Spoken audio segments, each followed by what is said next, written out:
And welcome into the Wednesday edition, Robby and Rexrode, 102.5, 106.3 The Game. Brought to you by First Horizon, Big Bank Muscle, Small Bank Hustle. Visit firsthorizon.com/get-it-all. Live from our Busy Bee Plumbing, Heating, and Air Conditioning Game Nashville studios. Home of the $99 yearly Beehive membership where the buzz is always about great service. Robbie Stanley, Ian Safar here with you. Rexrode is out the rest of the week. He's in New York, taking care of a little business up there. So with us for the remainder of the week is our man, Paul Kuharsky from paulkuharsky.com. PK, welcome in. How we doing? Hold your applause, please. I'm well. Thank you for having me, as always. Eager to get up. Eager to be here. Traffic very light at this hour. That's good. Have to appreciate that, Nashville. Thank you. Yeah, traffic very light at this hour. You know, you texted me as a concerned citizen, really a concerned friend, the other day about the status of one Joe Rexrode when he had to leave the show. It's a shocking story to follow. To go check out a tick bite. So, you know, I texted you, I think it was Monday. So Rexrode had to go to the urgent care to get a tick bite. He also had to. Yeah, had to in serious air quotes. He was going to the urgent care to get a tick bite examined. Also had to get to the airport and get on a flight by 1 o'clock while not having his real ID. And I texted you his odds of success were somewhere in the neighborhood of about 19.4%, to which you said take the under. And by God, if he didn't make it, Rexrode made it. Apparently, he had a relatively easy time. I'm not going to reveal my sources, and got kind of brushed through security. Yeah. Now, in the age of real ID, that does not give me a lot of confidence. It doesn't me either. That they kind of looked at this hopeless side sack and were like, all right, come on through. Just go on through. Yeah. Nothing So we're here. supposed to be getting more secure with real ID. And actually right now, it feels as though we are less secure. I would agree. He told, a version of that story yesterday. And I got to say, I'm with you. I felt a little less confident about everything going on over there. So we'll see what that ends up meaning. But you'll be stunned to know that there is no Lyme disease. There is no allergy to red meat. His tick bite looks like it's going to be okay. Is Joseph perhaps a little bit of a hypochondriac? There could be something to that. Could be something to it. Seemed to be really worried about that tick bite. And he's like, I can do half the show. I'll do half of it. And then I got to get to the urgent care. That's a real gift. He did say, he was concerned about it. Not concerned enough to go to the emergency room on Sunday night, but concerned enough to leave halfway through the show on Monday. Yeah. Why was it important to go to urgent care Monday morning rather than Sunday night? Because it was your time? I guess so. And not his time? Guess so. But, man, he got there. It's all good. I'm glad he said, the urgent care doctors told him that when you've got a tick bite and there's an itch to it, it's a good thing. So. And they couldn't have found that on WebMD? He was very worried about Lyme disease, extremely worried about it. Yeah, I don't know that. I think he was half convinced he had it. I mean, I understand a tick bite can produce Lyme disease, but did he went right from a tick bite can produce Lyme disease to a tick bite will produce Lyme disease. Yeah, he's got it. Yeah, Lyme disease was a foregone conclusion at that point. I think Lyme disease and gout don't go well together. Right. No, I do think recurrence of gout is up. I sent him another study. We have a good text chain about gout. We do. I mean, this study produced $1,300 or $1,400. Yeah, it could be really lucrative. I don't know why he's not in there. You can buy a real ID if you have that kind of money on the black market. When you sent the gout study, I thought about getting in there. I have had no gout. No symptoms of gout, but I thought about giving it a shot. Now I'm going to get a lot of angry DMs about making fun of gout. I'm not making fun of gout. I'm making fun of Joe. Yeah. That's really what it all comes back to. We're making fun. Maybe someday you could be like me and get gout. I mean, what an advertisement that would be. He should be the spokesman for this study. Maybe someday you could be like me and get gout. But until then, if you have some symptoms, you can get this test. I just read something very interesting if we were ready to transition. Sure. The San Francisco 49ers are the latest team to sell a non-important portion of their franchise. And so if you sell a small portion of your franchise, The buyers are getting something that is obviously going to be valuable, and these the valuation of franchises goes up. Yep. So it's a good investment, right? The 49ers sold 6.2 of the team. Based on the total valuation of the franchise, the price paid was $533.2 million. So, you give away a stake in your franchise, which sounds like a big deal. But what does $6.2 million, 6.2% of the 49ers get you? Right. Get you a nice return. The team's no longer getting a return on that 6.2%, but up front, it's getting $533 million. Yeah. Now, Florio at PFT says minority shares typically carry a lower value than the majority stake would generate, since it comes with no control over the business. That's obvious, but I quickly looked up the Titans. What I find are worth $4.2 billion. If I did the math right, and you sold, I did the math wrong because I looked at 4.9. But if you sold 6.2% of a $4.9 billion franchise, you could cover a good share of Amy Adams Strunk's percentage of the stadium, leaving PSLs aside, and then PSLs would be profit, or the PSLs are already accounted for. I mean, I don't understand how you turn away this money at this time, right, when it's practically free money, and it's free money for her, not for Kenneth down the road or Kenneth's children or whatever. Well, not giving up any sort of decision-making power or anything like that. Yeah. Either. Now, it's she and Kenneth half and half. They'd have to agree on it. But I can't see many franchises not doing this, particularly if you find, American buyers. Right. And particularly if you find San Francisco, I think, found 3 San Francisco families that bought this, as opposed to venture capitalists, easy liquid money now. I mean, and like you said, if you're the buyer, that the value of this league is just continuing to go up and up. So it's a good investment from your part. I mean, I saw the story the other day that apparently Charles Woodson bought 0.1% of the Cleveland Browns. So a 0.1% stake in the Cleveland Browns, to which my first reaction to that was, why? Like, why would you do that? And then you realize, well, okay, you're investing some of your money and you're going to come out better for it on the other side.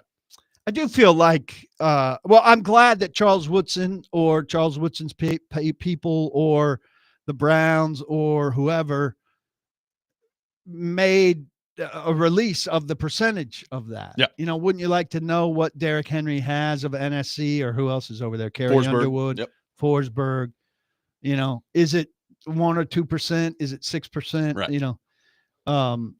I'd like to know that. And I think fans would like to know that. Like, how much of a stake do they have in the actual results over there beyond the general expected growth of an MLS franchise? Yeah, it's going to be, I would love to see that.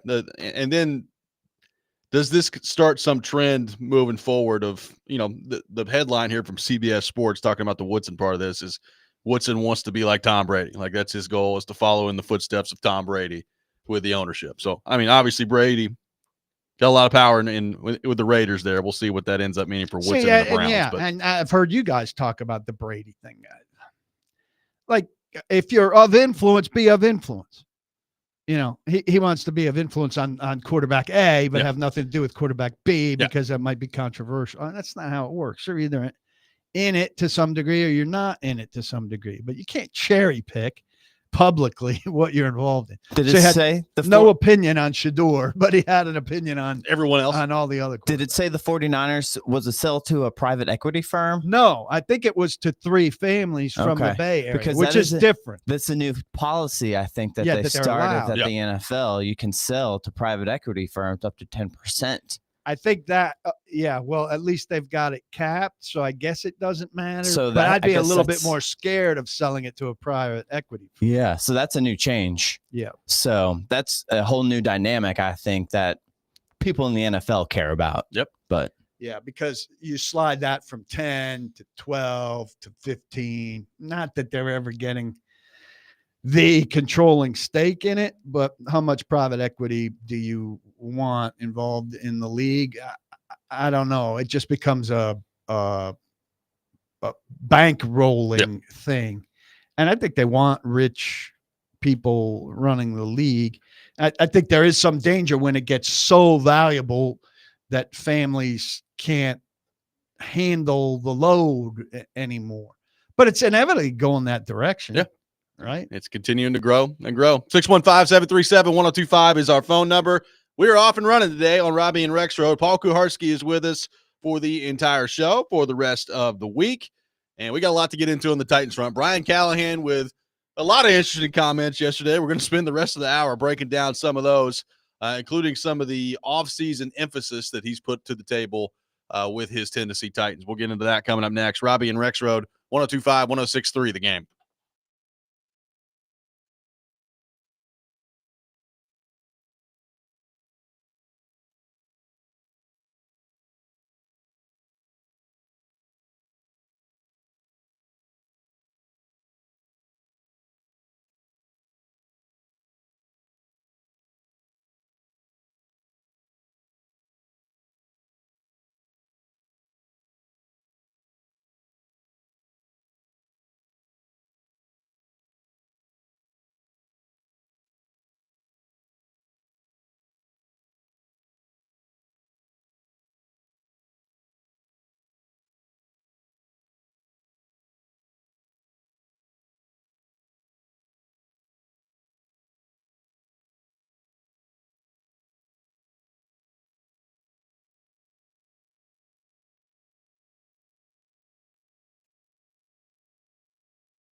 How can you influence those things in phase 1, phase 2, even phase 3 when you don't have contact and helmets? How can you influence negative plays and penalties? You emphasize it like crazy. We spent a lot of meeting time wise, where we went wrong last year. We did the self-scout portion of it, the technique of things, but it's just the emphasis of it, making guys aware. At some point I can take you guys through now probably isn't the perfect time for it, but just how we've set up the off-season program.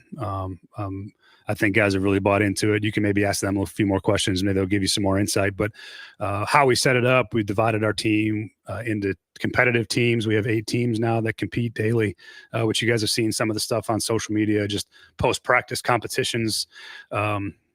There's points on the line for everything we do. So there's an emphasis daily, and there's negative points. So to your point, Paul, about, how do you teach it? Well, if you jump off sides in a group drill, those are negative points for your team. And so it's emphasized every day. We look at it, we talk about it. It's on our players' forefront of their minds sort of every time we step in the building. So those are the things we have to get better at for sure on top of the scheme. But I'm excited about what we've done and how we've done it, and we'll see if it pays off.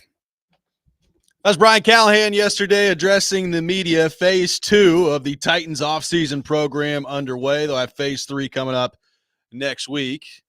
PK, you were there for Brian Callahan's press conference yesterday. A lot of interesting stuff that we're going to get to throughout the program here today.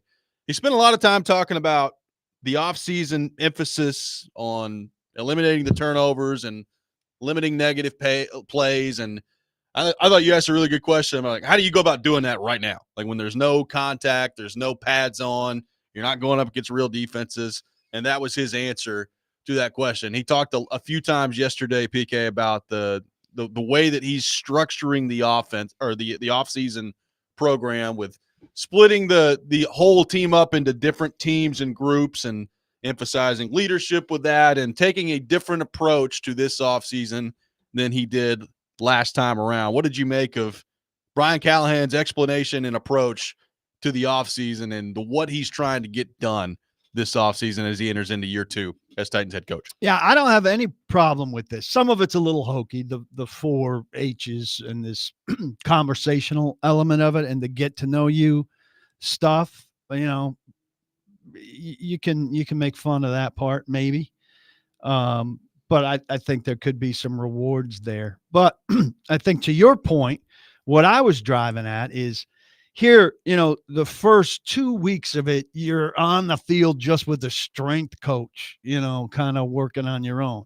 And the second 3 weeks of it, they're doing now, the offense doesn't work against the defense, and it's very much just positional stuff. How can you address these big issues you had during those 5 weeks before you're doing 7-on-7 or 11-on-11, which when you get to that is non-contact, and not very footballish. The league has, and the Players Association haven't negotiated that down to being so light.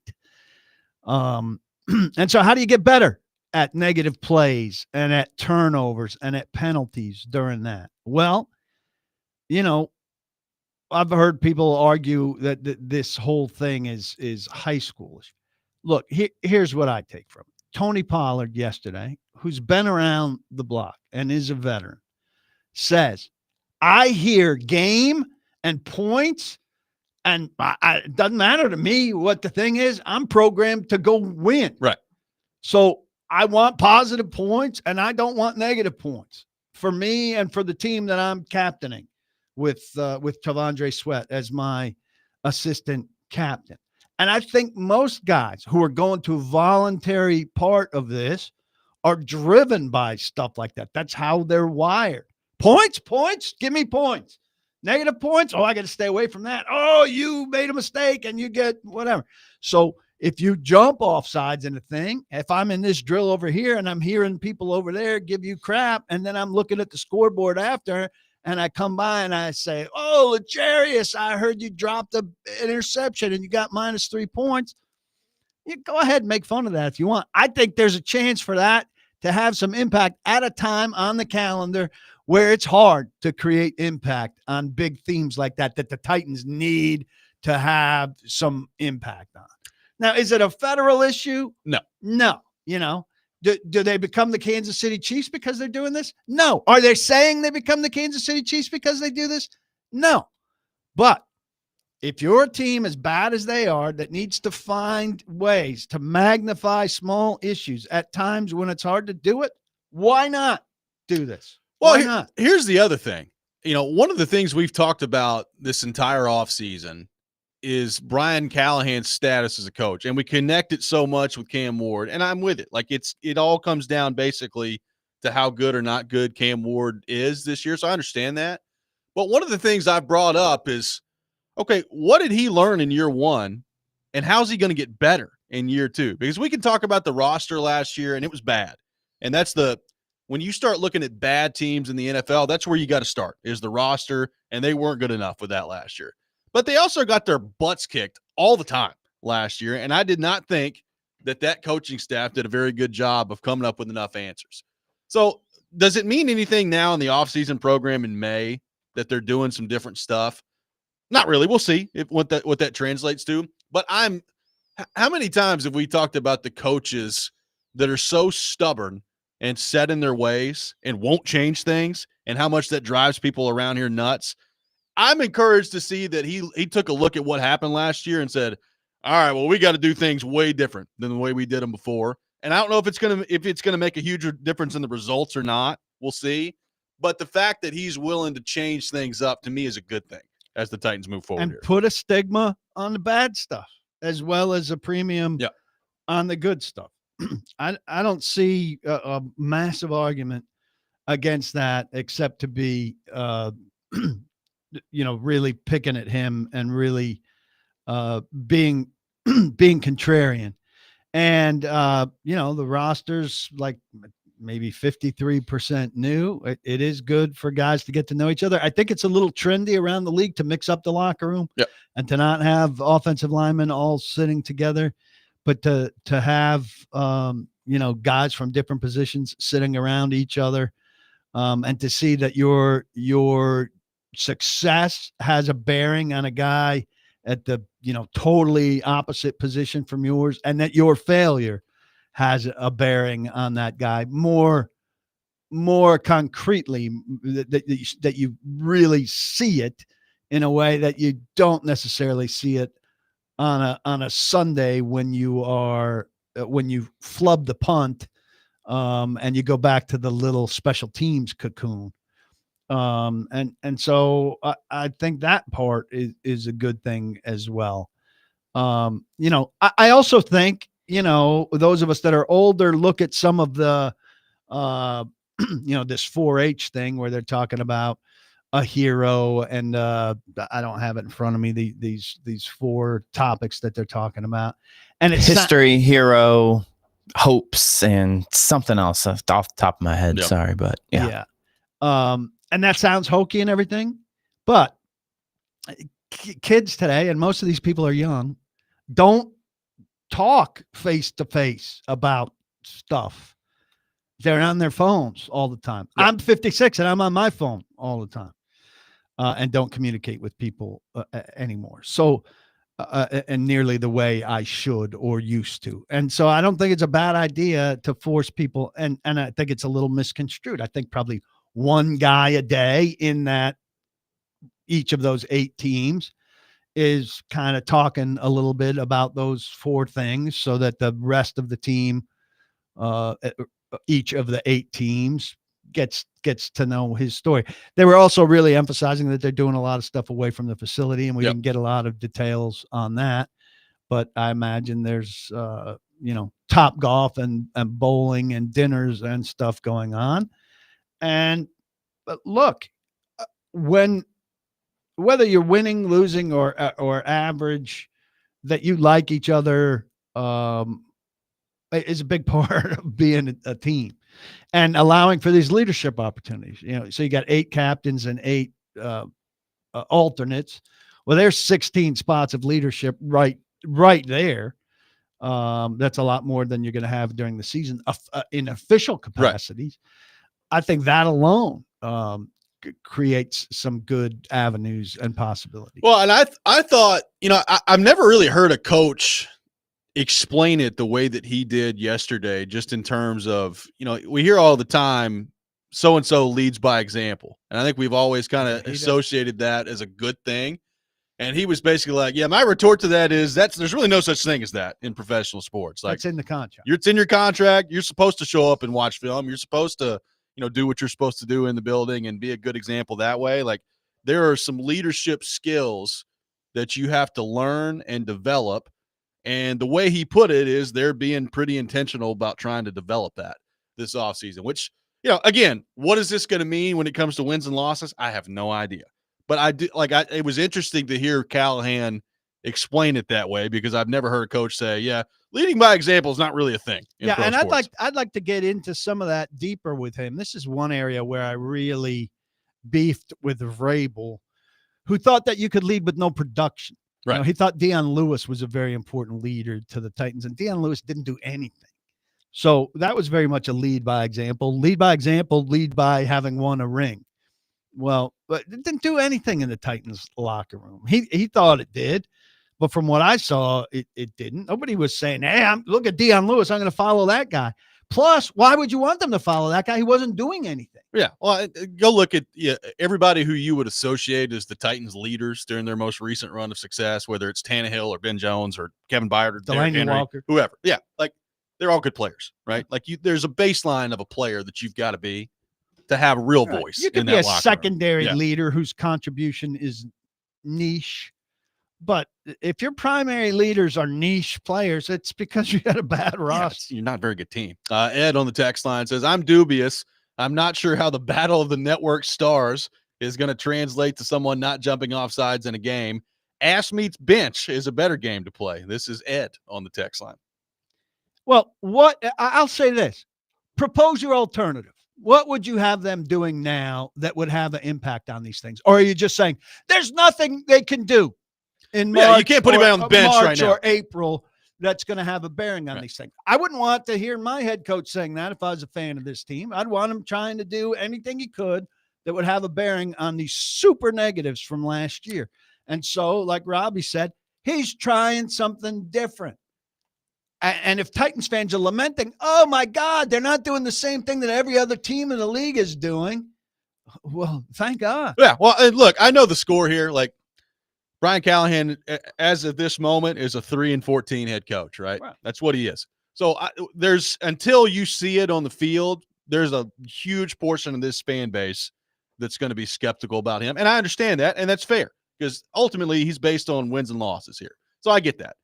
Now, having said that, like, it's May, they're going through off-season workouts, and you're talking about limiting negative plays. With the practice structure and the way that the offseason is structured in the NFL, there's really nothing more he can do right now other than emphasize it, right? Like, you just got to make people aware and really hark on, we cannot turn the ball over. You cannot jump off sides. You cannot take useless penalties with this roster right now that hurts you, where you don't have the talent to overcome it. Like, that's what you got to start talking about right now. And who knows, maybe that does translate and it does pay off by the time you're actually on the field, where you've got it in these guys' heads enough of, all right, no matter what I'm doing here, I got to make sure that I'm not jumping off sides here and giving people free yards, which they did way too much last year. By the way, he's not the first Titans coach to incorporate games. Mike Munchak had competition periods, like third period of practice, they'd break into some crazy competition period that often had nothing to do specifically with football. That would be offense versus defense, or tight ends against linebackers, and some odd thing that would rally the team and get some of this fire. And Mike Vrabel fully endorsed some kind of assassin game that was going on during this time of year, or I don't think it was during training camp. I think it was during OTAs, where competition is was good. Was it a water gun thing where you had somebody's name and you had to, and Lawan was telling stories about people hiding behind doorways. I think he had his wife knock on a door to get somebody to open a door. Playing assassins. Then he burst around the corner to shoot somebody. And nobody was, oh my God, Mike Vrabel's Playing kid games out there. Kid games around the sun. It's all part of. We've all been on teams where you have some fun stuff going on. It's not. I don't think, like, if they're bad again, are you going to look back and say, oh my God, it's because Amani Hooker. They're playing tug of war after practice. Got -3 points for dropping an interception. 615-737-1025 is our phone number, 615-737-1025. Another really interesting point that Brian Callahan brought up about the offense yesterday that I want to get PK's thoughts on coming up next. We'll do that. Robby and Rexrode, 1025, 1063, The Game.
Welcome back in. Robby and Rexrode, brought to you by First Horizon, Big Bank Muscle, Small Bank Hustle. Visit firsthorizon.com/get it all. Robby Stanley, Paul Kuharsky, Ian Safar here with you on this Wednesday morning.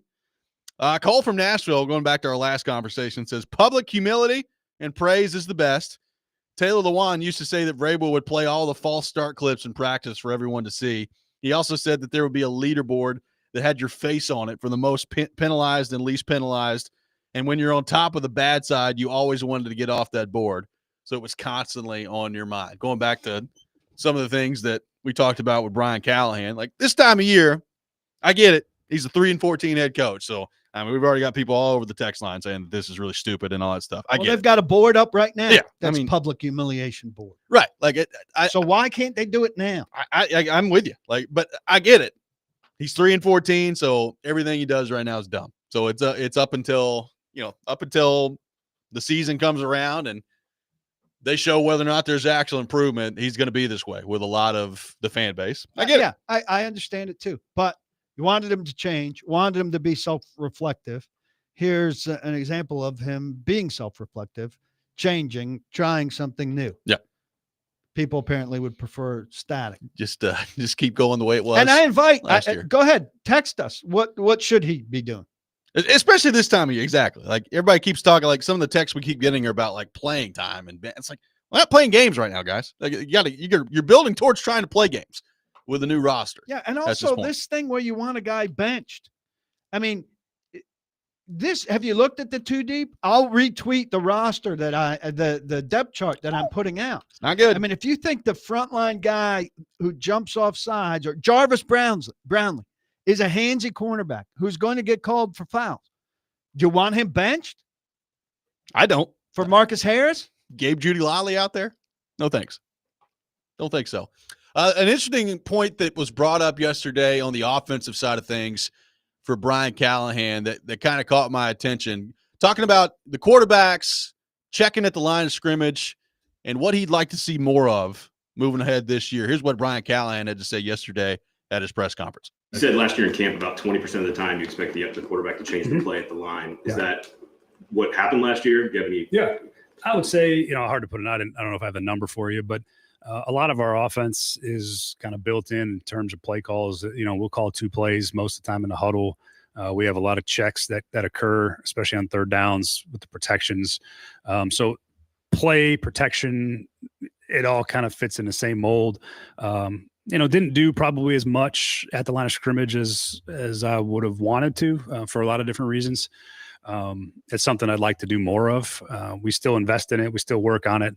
And those are things that you got to earn offensively. It's a way that's enjoyable to play football. I think when you're good at it, it can be a weapon for you. But there's 11 pieces that got to fit into that too, and how that fits in with the rest of it. So things we're working on, things I like a lot. I've been a part of no huddle systems a lot in my time. I've been a part of kind of quarterback at the line of scrimmage driven, but you got to earn that. You got to be able to operate that the right way, and then everybody else has to be able to operate it too. So it's a totality thing offensively, but it's certainly something that we're gonna keep diving into and keep trying to push the envelope on, and then hopefully do more of. Okay, so a couple things there. Number one, like the calling 2 plays thing is not uncommon around the league. A lot of teams do that. They call 2 plays in the huddle, and you can kind of check at the line, and we see a lot of teams do that. He said, they didn't get to that and do that as much as he would have liked for a lot of different reasons. For a lot of different reasons. Number one reason, the offensive line caving in. Yeah, offensive line caving in. And then the quarterback play, like, did you trust the quarterback to do that?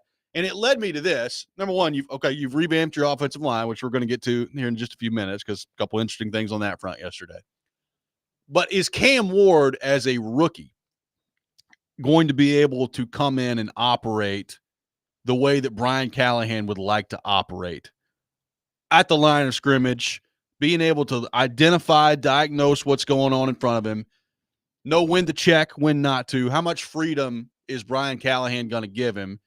And are they going to be better positioned with a rookie quarterback coming in to operate the offense the way that Brian Callahan wants to operate it? That's going to be one thing to look for this year in my mind, because clearly, he said it there. They didn't do it as much as he would have liked to last year for a variety of different reasons.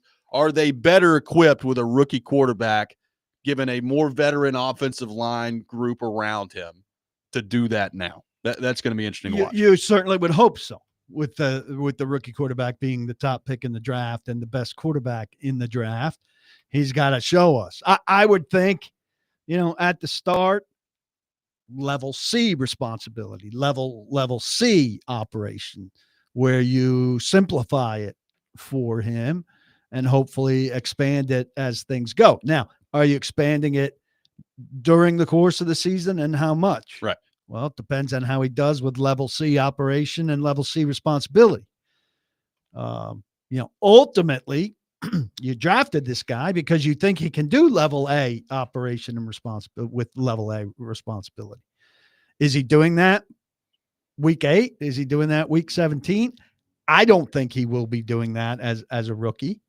I think you hope you're going into season 2 saying, we think in his sophomore season, he will be doing that. Right. It's interesting because, like, we talked with Charles Robinson last year, and he talked about Jaden Daniels and kind of the evolution of Daniels throughout the year, where it did get to that point where he could look at and diagnose exactly what was going on, and he had total freedom to change things when he wanted to change it. Burrow, like Brian Callahan's talked about this before, of how advanced Burrow was coming into the league, of being able to diagnose what's going on out there. Is Cam Ward going to be able to do that?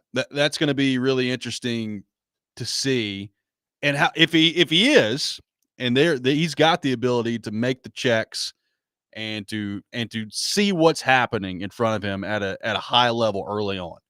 I mean, to me, that's really important for his development early in the year, of being able to know what's going on out there. I think from the beginning, I'm not that concerned with this stuff. Are you? At the beginning, I just want to be able to check out of being killed on a blitz. Don't get destroyed. Or check into a run against the light box. At the beginning, I would like him to not throw the ball over the back of his head to the other team. That'd be a good start. Simple in out of trouble into safety in terms of the play calls. And I would think those are the variety of play calls he's getting. If the look for this is horrible, check to this simple alternative. Right. I mean, that's what it's going to be. And then how much, if he has a good mastery of that, and like to your point, if the offensive line can handle that, how much as the year goes on do they trust him to really have autonomy out there? Because ultimately that's what the best quarterbacks have in this league, is like they can take a look, and whether it's 20%. LaFleur's talked about, when he had Rodgers, 30 to 40%. Sometimes he just got total autonomy out there to change the play. And I don't expect that from Cam Ward in year 1, but ultimately that's a big part of playing quarterback, is really having a mastery of what you're looking at out there. And how much do we see option C, where it's things break down and you create? And what's the right percentage of that? I mean, that's something they have to figure out right away. Hey, you're not doing it enough. Right. You're being too careful. Malik Willis did that, right? Yep. Refusal to throw, which is a weird thing, kind of backwards. Or hey, you're doing that too much. Like, we need you to stay on script here. There's stuff for you to do, and you're not doing it. I don't expect that from him. Right. Because the quick release and the ball out fast, I would expect that to be like the primary early thing that we see. All right, here's a short drop and an open receiver underneath. Hit it. We're going to hit that. We're going to get 4 yards. We're going to huddle. 615-737-1025, our phone number. And I'm in the chats here. Come be active. YouTube, our chat is flowing. Got the text line flowing this morning as well. Take your thoughts, 615-737-1025.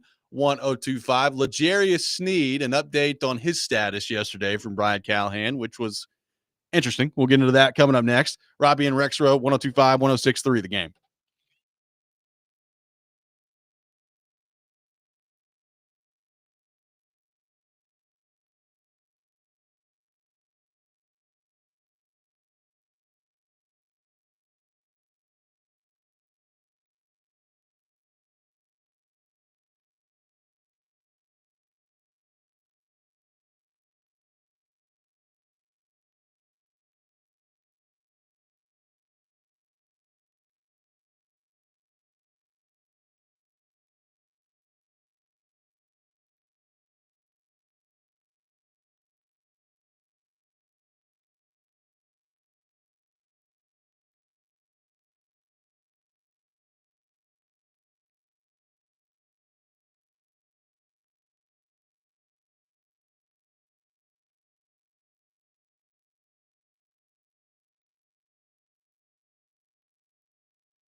he's been here, and just is the plan to handle him differently this offseason than kind of load management stuff because of last offseason? Yeah, I think there's a healthy balance there. He's coming back injury wise, so the rehab process is ongoing. He's in a good spot. Excited about where he's at, but there's definitely a part of like to practice more. I think he's on the same page too, where you got to balance those things. There's a management part for a lot of players, but there's also you got to practice and get better at your craft and continue to improve. So we'll balance that. I feel good about where that process is for us and for him. I think he's well on the same page as well. You talk about Steve rehab. Yeah. Are you talking knee? Are you talking quad? Are you talking both? And where is he in terms of full participation? I mean, it's both. I mean, the knee is something that you manage all the time. And then, for the quad injuries, it has taken some time to rehab from. So those things are still kind of ongoing, simultaneously. It's all part of the process for him. But he's in a great place. I'm excited about where he's at. He's progressing as expected. That's Brian Callahan on L'Jarius Sneed yesterday, taking your thoughts on the Titans. 615-737-1025. Paul Kuharsky with us all show long. Paul Kuharsky with me the rest of the week here on the program. When he says he's in a great place, I think he's not including his standing with the Dallas County court system in Texas. I would assume not. Yeah, I think we just kind of set that aside. Physically, he's in a great place. Yeah, I know this has gotten tremendous reaction. Everybody's really down on Sneed. I'm not pretending I'm up on Sneed. I'm just saying it's incredibly naive to think that on Tuesday, May 20th, Brian Callahan was going to say, hey, you know what? L'Jarius is 100% go. We don't need to monitor his knee at all, and the quad is terrific. There's no chance we were going to hear that. The knee needs to be managed all the time. Yep. They basically said that when they traded for him. So if you're angry about the knee needing to be managed all the time, I hate that we always have to go back. But like the right tackle situation, which finally seems to be right, if you ideally with J.C. Latham, you have to trace the troubles at right tackle all the way back to John Robinson. Yep. And if you want to trace the L'Jarius Sneed, the knee needs to be managed all the time. That's Rand Carthon, who traded for a guy with a bad knee. And Chad Brinker was on board with that. So that shouldn't be a surprise. Like, he can be as good as he's going to be for the start of training camp, and they will be managing the knee. And I think the best case scenario is he practices one of every 3 practices. Well, which also leads to, I'm with you on that front, but it already gets the mind rolling of they need him out on the field. And you're looking at a defense right now that I look at their edge rushers and I say, I have no idea how they're getting after the quarterback. I have no clue how they're going to get after the quarterback. So you need some good coverage back there in your secondary, and you need him to be a part of that. And, you're already talking about managing the knee and the quad heading into camp, and Brian Callahan brought up the practice part of it, how you'd like to see him practice more. I don't really expect that to happen. I guess we'll find out by the time camp rolls around, but it leaves you wondering, like, how available is he going to be? Take the legal stuff out. Like, well, he can't take the legal stuff out because he's waiting on a grand jury to indict him. But I'm just saying, like, even if that didn't exist, I'm sitting here saying, I don't know if I can trust this guy to get out there and play the way that they're currently having to manage him. And if you're managing, and I keep coming back to the quad thing. Look, I'm not a doctor. I don't know what happened with the quad thing, but when you got a knee problem and you're managing the knee and you've got a whole bunch of things else that are happening around the knee injury wise, is that going to get better as he's more out there? Like, it's hard for me to believe that L'Jarius Sneed is just going to be available for 17 games this year. I think everybody feels that way. I mean, let's set the over-under on games. If it's good, I think it's probably 13 games, right? If you get a good season out of L'Jarius Sneed, you get over under 13 games. Yeah, I mean, I would say that's the number. That's probably right at the number. And I'd be thrilled with that at this point. I mean, the idea that he's going to play 17 games to me, I'd be stunned if that happens. Yeah. So if he plays 17 games this year and plays well, I think he'd be in, it's always going to be probably a quarterback or a skill position player. But I would think if he plays 17 games well this year, he'd be in a comeback player of the year conversation conceivably. And I don't think any of us are expecting him to be in that conversation. Let's be clear on that. That the quad is still an issue. I mean, look, we've come to understand this was a pretty serious issue. It's hard for us to comprehend how it became such a serious issue because I believe, correct me if I'm remembering it wrong, he took a helmet to the thigh. Correct. So this is like Titans luck. You take a helmet to the thigh, which happens how many times in an average NFL football game? And he takes a helmet to the thigh and ends up needing a surgical procedure, a pretty serious surgical procedure for it. Well, and then your mind starts to wonder of like, if he's not out there, I'm looking at the corner group, and yeah, I like Jarvis Brownlee and Roger McCreary, but Snead, if he's not out there, it starts to get thin pretty quick back there. Well, this ties into what I wrote. They spent over $500,000 on guaranteed money for cornerbacks, undrafted rookie cornerbacks. This team has not historically paid like this for undrafted rookie. Now this money doesn't fly around the league, but I know you'll remember Briley Moore, the tight end, who some heads really turned in the building. I think it was 2021 when he got $180,000 guaranteed, and people couldn't believe it.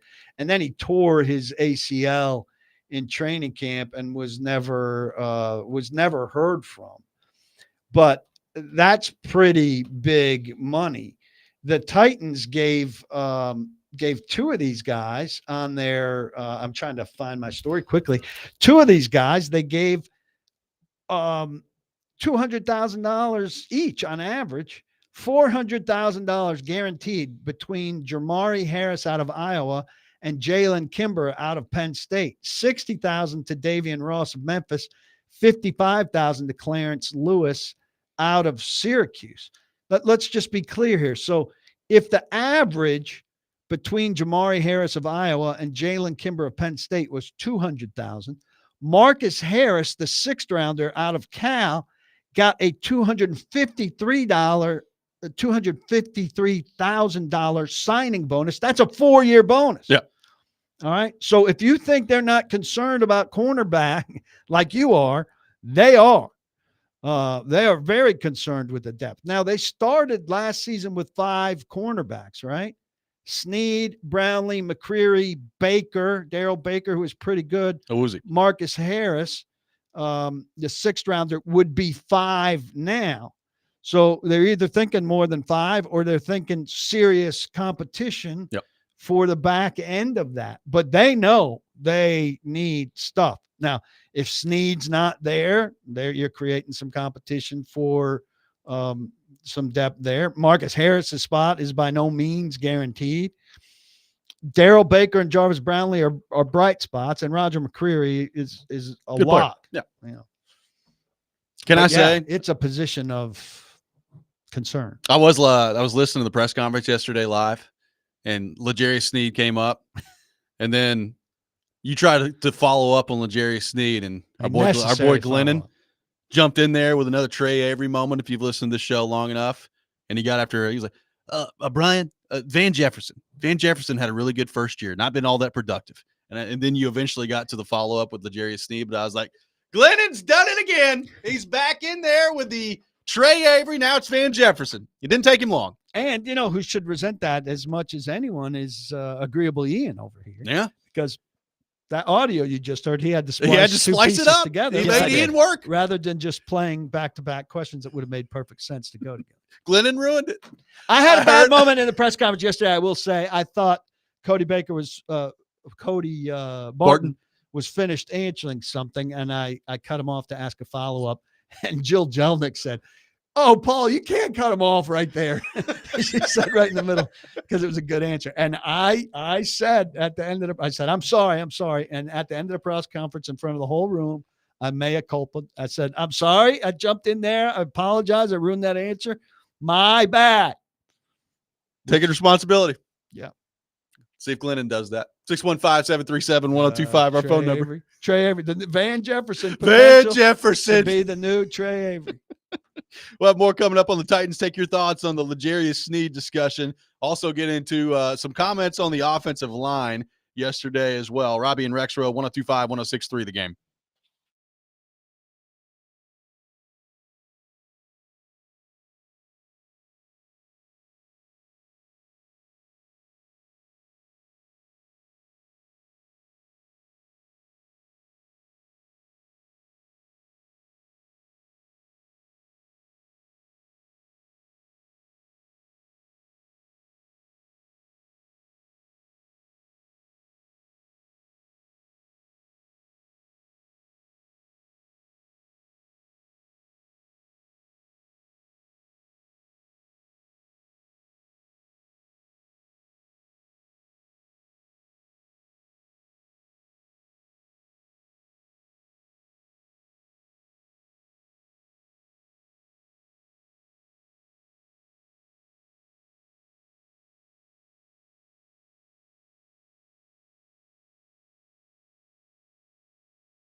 Hour number 2, Robby and Rexrode, 102.5, 106.3 The Game, brought to you by First Horizon, Big Bank Muscle, Small Bank Hustle. Visit firsthorizon.com/get-it-all. Robbie Stanley, Paul Kuharsky, Ian Safar here with you.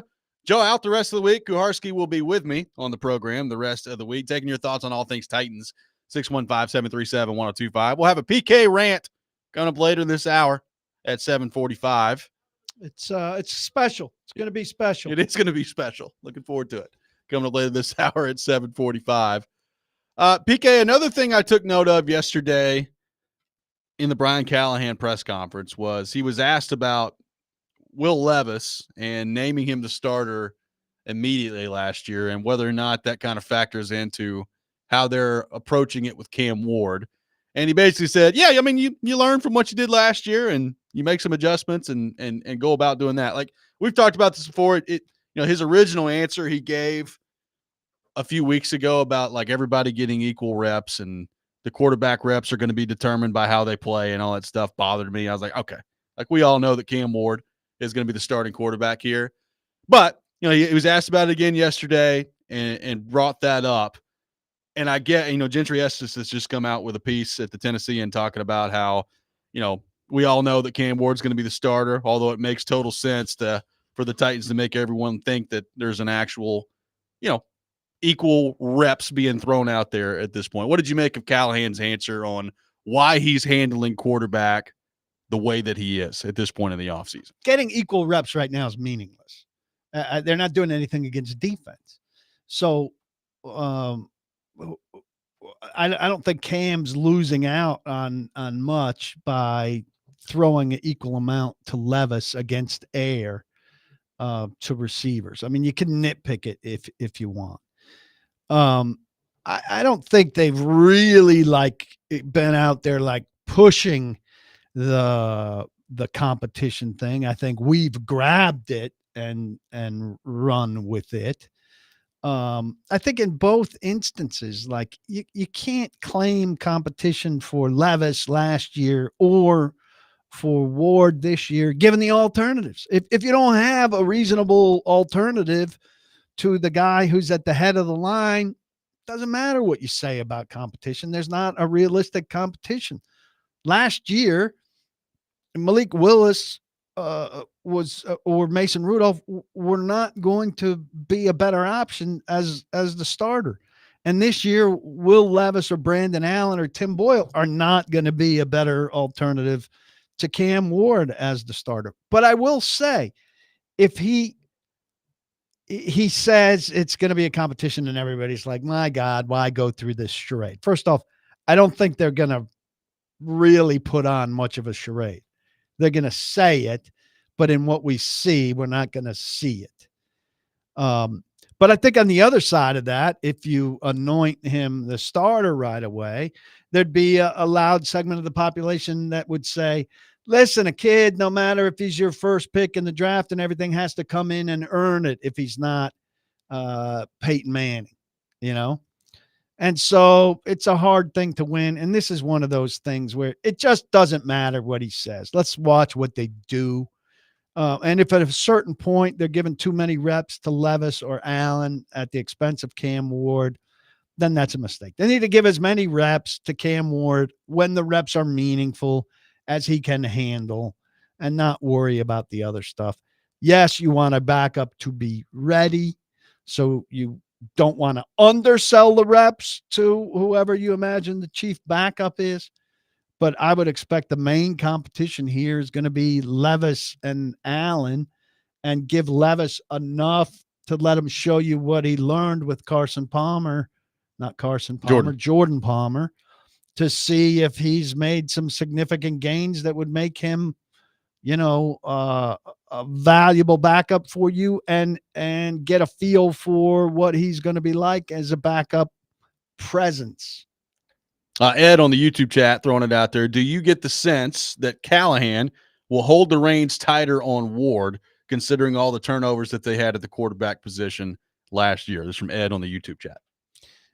Listen, it is a very delicate situation. If he's the starter on day one, this is how it usually goes. I mean, if he's the starter on day one and he doesn't isn't, I don't want to say great, but he isn't good throughout, where there's no question about him remaining the starter. Seems to me like the inevitable path is you play for a while and then your struggles become a thing where, maybe you turn an ankle or you take a hit or something, and they find a rationale to say, we're going to sit him down for a little while, let him get healthy, let him watch. We'll go to Will or Brandon because they're healthy, and we think they can win us a few games, and we'll assess it in a couple of weeks. And then inevitably that rookie sits for 3 weeks or a month or 5 weeks and finds his way back into the lineup. The rest proves healthy and productive, and then the starter reemerges, and then that's it. Yep. He's back, right? Yeah. I mean, I could see something like that happening. I mean, look, he's going to start week 1. We know that. He's going to start week 1. And the hope would be that, does he show you enough where, we talked about the schedule and the way that things start here, that it's a heck of a test for not only him, but that offensive line right off the hop for Denver. So does he show you enough early on in terms of taking care of the football? Like early in the beyond all the big time throws and what we talked about earlier of checking at the line of scrimmage and all that. Like, can he take care of the football early in his career? That's going to be interesting to see. Like, I'm not even talking about the stuff from Will Levis last year, which was extreme, but can he do a proficient enough job as a rookie of protecting the football and not just totally killing you with the turnovers? I think you just want to come out of that first game saying, like, he was fine. Yeah, the first game for sure. He's a pro quarterback who didn't kill them single-handedly, and let's move on from there. If it's, you don't want it to be a disaster for him personally. You could see it being a disaster for the team. It's a tough start at altitude, a lot of new guys, all of that. The 2 things I'd say about that game is no excuses for the offensive line in terms of cohesion and all of that, which is a big theme for me. Yep. They need to be good out of the gate. And, no disastrous start for Cam like you got from Levis last year on the road. You bring up the offensive line, some interesting conversation on that yesterday we'll get into coming up next. Take your thoughts, 615-737-1025. Our phone number, Robby and Rexrode, 1025-1063, The Game.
Tune in to 94.9 The Fan tonight as the Sounds take on Scranton Wilkes-Barre in a doubleheader at First Horizon Park. Pre-game at 4:50. First game starts at 5:05. Coverage also available on the Game Nashville app and at theGameNashville.com. Sounds baseball on 94.9 The Fan, presented by Twin Peaks and Family Leisure. I really need to get out there. I have not, and my boy and I really like, my wife too, enjoy going to Sounds games. I'm doing some sound problem there. Sounds issues on my computer.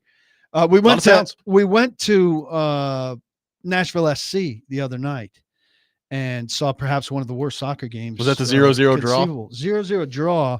I mean, the ball was never in play. The coach said it. He said there was no rhythm. I don't know that the ball was ever in play. That's what you want to hear. But this was a long question week for them. It was a long. I know. Unfortunately, it's a bad time. You're allowed to put on a product if you play 3 games. No, I understand, but yeah. I mean, and I understand they didn't start their people or whatever. But this just brief conversation, and Ian could tell me this. I mean, the referee could not control the game. He blew the whistle a lot. He gave yellow cards. He had conversations. Like, when you can't control the game, and I don't know this referee by any means. I don't know the league. Like, what is a guy to do? I don't know, but at that state, there was absolutely no potential to control that game. I was watching a little bit on the phone, Apple TV or whatever, and the commentators multiple times, they were like, would you have called that a foul? She's like, I don't think I would have called that a foul. Multiple times they straight up asked the analyst, I don't know her name, and she said, no, I probably wouldn't have done that. It was a bit harsh. I think you had to let it flow at sometimes to give a chance for something to happen going for the players to then do whatever. It was a miserable. I'm like, I'm going to take the family out. We're going to have a big night. We always have a good time at Geodis, right? Yeah. Tickets, great stadium, affordable, you know. And I'll say one other thing. They get a lot of credit for the stadium operation and everything. And it is generally a good stadium operation. First off, there's nobody there. I understand third game in a week or whatever, and people predicted that it would be a bad game, which I am not plugged in enough to know. But with nobody there, it was understaffed to me, you know. And for the crap the Titans take about their stadium, it's true. When I'm waiting in line for nachos, and there are 4 registers there, and there are only 2 people at the 4 registers, and it creates a long line, I think they deserve to be called out just like any other stadium in town deserves to be called out. So I've had great experiences every time I'm there. It was not a great experience on Saturday night. And I'm not going to tiptoe around. I'm going to give them the same treatment I give everybody else. Well, so have enough people there. Exactly. I mean, how many times have we talked about Titans fans trying to get in Nissan Stadium back in the day and how much of a tire fire that's been at times. So, yeah, I'm totally with you on that front. J.C. Latham brought up yesterday and the offseason changes that he's made to his body. Dan Moore introduced yesterday. PK, we're going to get your thoughts on that here in just a second. But here's what Brian Callahan had to say on the J.C. Latham front yesterday. So some of the pictures of J.C. Latham looks a lot different. What are your thoughts on the body change and everything that he really committed himself to getting his weight at the range that he needed to get it to. You know, he probably admittedly was heavy at the end of last season as the second half of the year wore on. He learned a lot of lessons himself, you know, about what it takes to play tackle in this league, the caliber of players you face every week, and there's no letdown. And I think every rookie goes through that phase where they realize, man, whatever I did before, I got to do it better if I want to have a chance to be the player I think I'm capable of being. And JC's capable of being an excellent football player, and he really dedicated himself to changing his body. Like a lot of first-year players going into their second year, find ways to do. He looks great. He's in great shape. He's moving really well. I'm excited about where he's at. But all the credit goes to him and just understanding what he realized it was going to take to be the player that he wants to be, and he dedicated himself to it. His decision. It wasn't like the result of like the exit meetings last year. It was his decision. Oh, sure. We had conversations about it, you know. Obviously we track these guys' weight every week and we're aware of where that's at. And one of the things that he was challenged to do was to get himself in a playing weight that's more suitable to play for 17 games at the level that he needs to play at. So, but he dedicated himself to doing it and he did it. And right now he's in a really good place. So excited about that. That's Brian Callahan. Correct me if I'm wrong. He says he was heavy at the end of last season, admittedly. Admittedly to us, because I never heard we that. talked a lot about J.C. Latham dropping off at the end of last season, and never did it come up that he was heavy. Yeah. So Is that admittedly just now? Yeah, admittedly as I speak. I didn't perceive him. I mean, in all of the discussions that we had, and he was pretty upfront about his drop off and his disappointment about his drop off. But this is the first that the weight's been an issue. He looks good in his Instagram posts for sure. But Bill Callahan likes big offensive line. Yep. So this surprises me a little bit that A, he was too big. And B, that his being big was an issue, though certainly you don't want to be so big that you take away your movement skills, which are a very important element of a tackles game and of this tackles game. Well, frankly, if I'm a Titans fan, like I heard that yesterday and I said, good. Like that would make me feel a little bit better about his drop off at the end of last year, because we did talk about that a lot of how I felt like it got worse for Latham as the season went on, and that's not what you're looking for out of a rookie. So if it was that, and he was heavier than they would have liked, and he's now in better shape, then to me, if I'm a Titans fan, I'm saying, okay, well, I feel better about that rather than him just maybe not being as good as you thought in year one. Yes, but I'm also disappointed last year because he just said they have a weigh-in every week. If they have a weigh-in every week and he's trending the wrong direction, well, where's the management of the weight? Right. If your number's going up 3 weeks in a row and you're not at your number, you're probably getting fined. And if you're getting fined, I'm sure both Callahan's and the training staff are on your ass. What's the disconnect there? So if I didn't think Johnny was going to cut me off on a follow-up question there to ask about Restrepo, I would have only half kidding there. He didn't ask about Restrepo, but not yet. You get my point. Like that's great going forward. But, and we don't want to spend all our time talking about last season's disaster, but hey, great. He's losing weight going forward. How did his weight get out of hand last year when most guys have trouble, maintaining their weight in a lot of ways from the work and stuff. And, you would think that would have been something that would have been really ordained for a rookie first round pick. They've got a nutritionist over there. He's weighing in every Thursday. The signs are always up, only occasionally is it not a mandatory weigh in. The sign says mandatory weigh in Thursday, so, it's coming. That's right. So a couple more thoughts on the Latham front to get to. Dan Moore introduced finally for the Titans yesterday. 68 days. We'll get into that coming up next as well. Plus a story in college sports of local interest that is going to be very interesting to monitor how this could affect college sports moving forward. We'll get into that. All that coming up. PK's got a rant at 7:45. Robby and Rexrode, 102.5, 106.3 The Game.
Tune in for the Indy 500 race on 102.5 The Game this Sunday. Coverage beginning at 10 a.m. Brought to you by Twin Peaks, home of the 29-degree beer. Robby and Rexrode brought to you by First Horizon. Big bank muscle, small bank hustle. Visit firsthorizon.com/get-it-all. Robbie Stanley, Paul Kuharsky, Ian Safar here with you on this Wednesday morning. We'll have a rant with PK coming up that you're not going to want to miss here in just a few minutes at 7:45.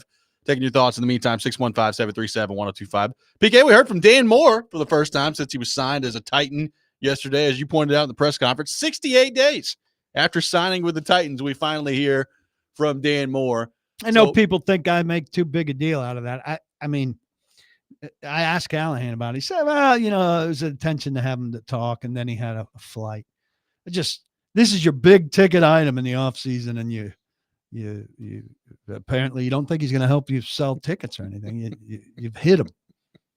I mean, that's not an accident. It's not it is weird. Like I understand. And he said in his answer to you yesterday that they didn't just have some parade of press conferences for their free agents, but you don't need to have a press conference for every free agent. But when you're paying an offensive tackle $20 million a year, you might want to throw him out there. Just my guess. I mean, Lockett spoke. Yeah. And Xavier Woods spoke. Yeah, but I mean, those are also both in the last 2 weeks, 3 weeks. Right, but Lockett hasn't been signed that long. Now, it's more just timing. Well, those are free agents. I'm just saying those are free agents that they brought up to speak. Yeah, but my beef isn't necessarily that he hasn't talked in the last 2 weeks. It's that he didn't talk in the first 2 weeks of being signed. Well, I heard Callahan, Joe took note a couple of weeks ago when Callahan was talking about Zeitler. He brought up Zeitler, and he was like, man, we're excited to have Zeitler and just the way that the pro that he is. And it was almost like he was like, yeah, we got Dan Moore too on the other side. And Joe took note of that. Yesterday, Callahan was talking about Dan Moore, what they saw on film, some of his numbers not being where you'd like it in terms of, the pass rush win rate and all that stuff. And he talked about how, playing in the AFC North, you go up against some good pass rushers. And what can you do schematically to kind of offset some of those things? I'll put it to you this way. I heard his answer on Dan Moore yesterday, and I didn't walk away thinking to myself, oh, good, I feel a whole lot better about Dan Moore playing left tackle for the Titans right now. I look at that move, and it is what it is. I don't really care about the money part of it, because when a starting level left tackle gets to free agency, that's the money that you're going to be looking at right now. But I still look at moving Latham over to the right side, giving up on him being your franchise left tackle after 1 year, after being adamant that's what you drafted him to be the last year, and this is the way you're going with it. You better hope it works with Dan Moore. Dan Moore is going to be a traditional left tackle in terms of being a team spokesman and a very good talker. A thoughtful guy. But after 68 days, to not have a better answer ready for the numbers that you posted last year, where you surrendered by everybody's estimation 12 sacks, and your pass block grade of 66.2 was 46th, just behind J.C. Latham's per Pro Football Focus, which is not the end all and be all, but it's a place you go for offensive line stuff because it's hard to get a sense of offensive linemen.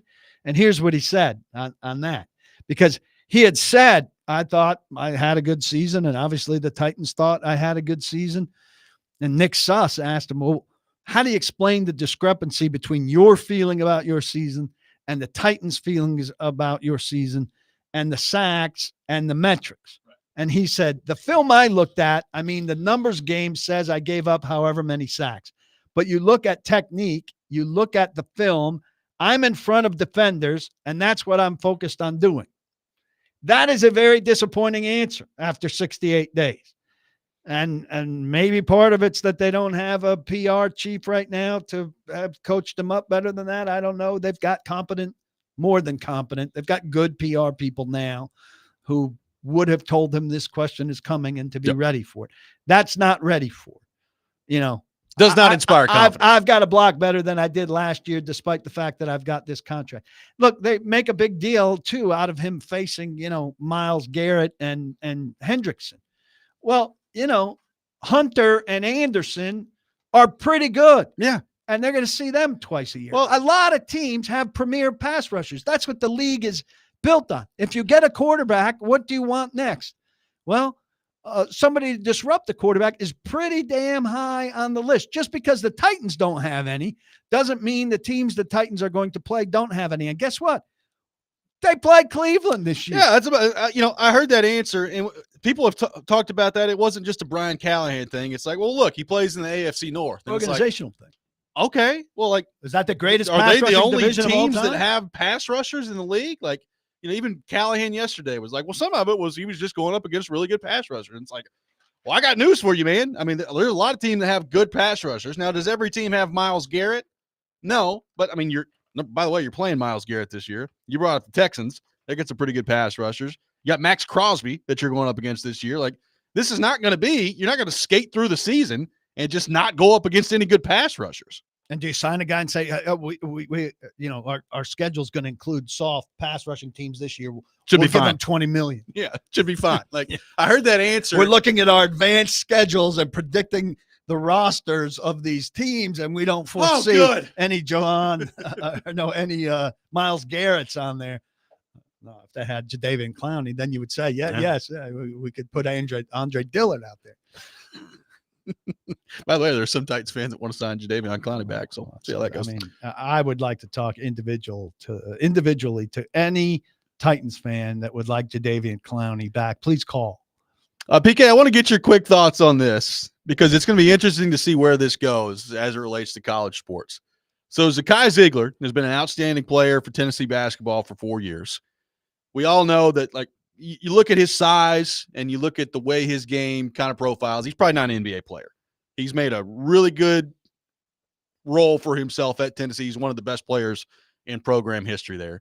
He is suing the NCAA, seeking a 5th year of eligibility for next season to go back and play college basketball, and is alleging that the rule permitting 4 seasons of eligibility within a 5-year eligibility window is, quote, unlawful restraint of trade under federal and state antitrust laws.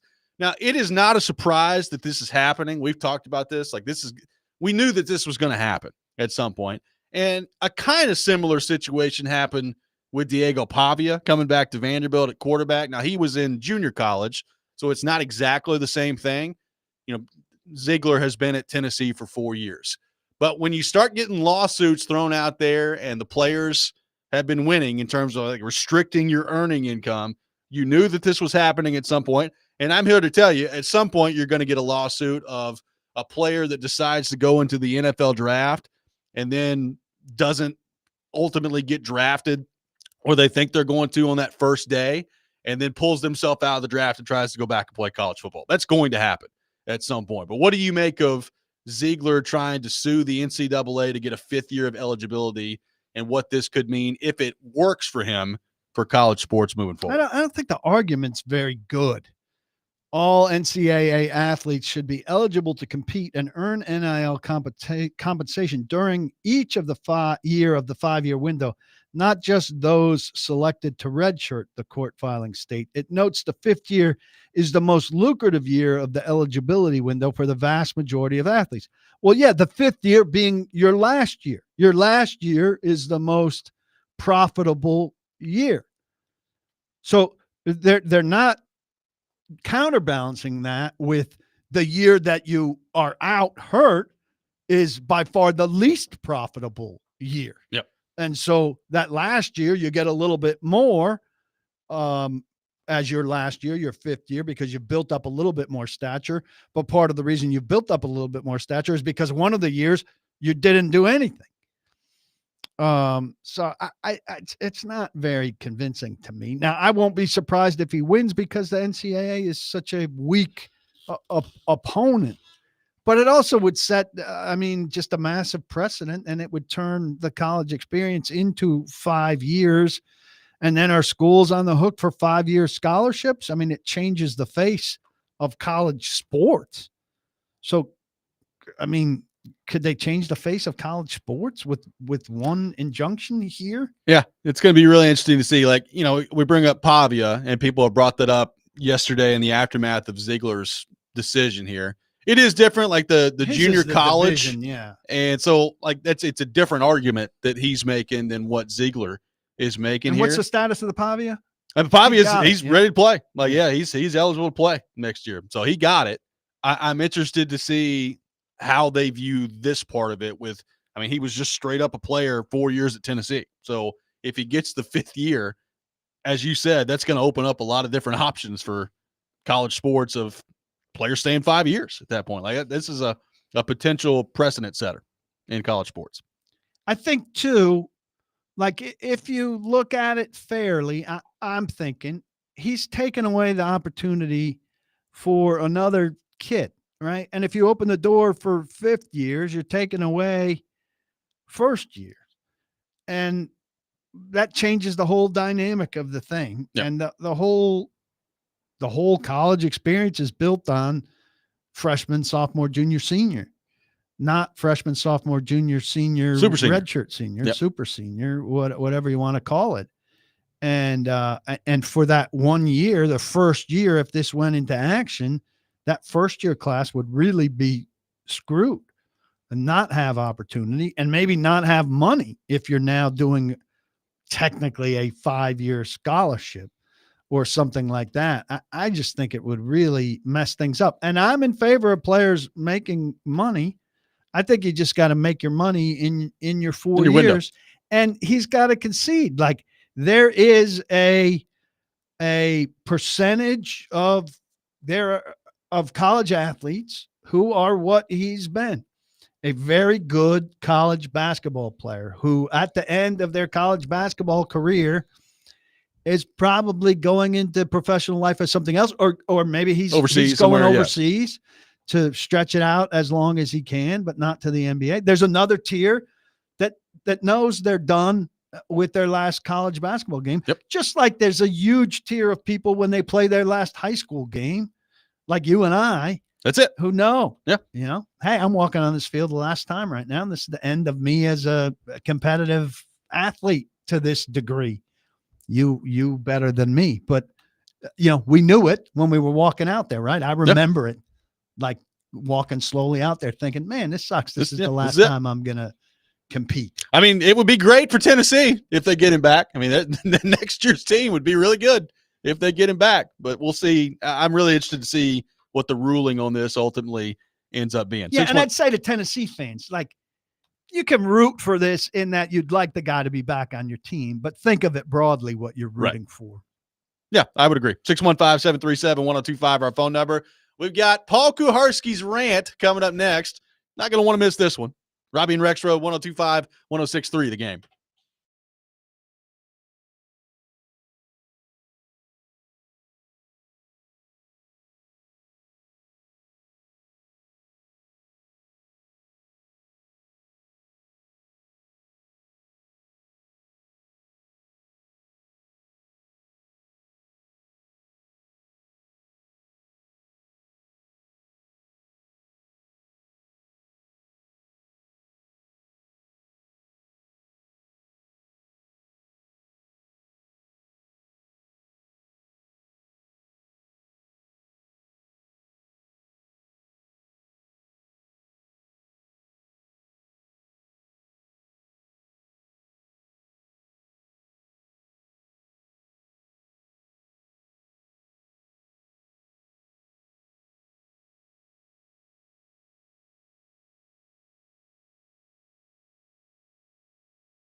Don't make me angry. Sometimes you have to tell someone to pound sand. You wouldn't like me when I'm angry. This is the Rob Rant. Now on Robby and Rexrode.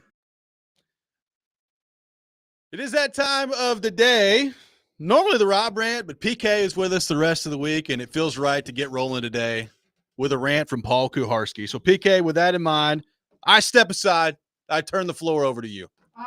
I appreciate it very much. Yesterday, gentlemen, I heard something that was so outrageous, so mind-boggling, so unfathomable and hard to believe that I reached out to both of you to give you advance warning.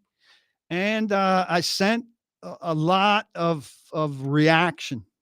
I sent it to you, and I sent a lot of reaction. You did.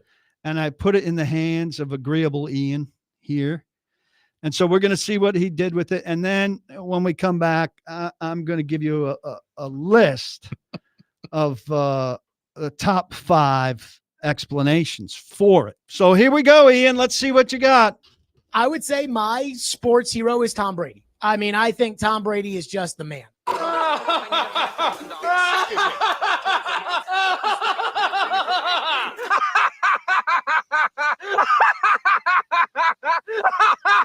I'll never forget when Floyd told me that he was like, the way that you approach the radio is the way Tom Brady approached football. And if I could have had like a, not a real bug, but like a internal bug, that was the number one thing I ever heard.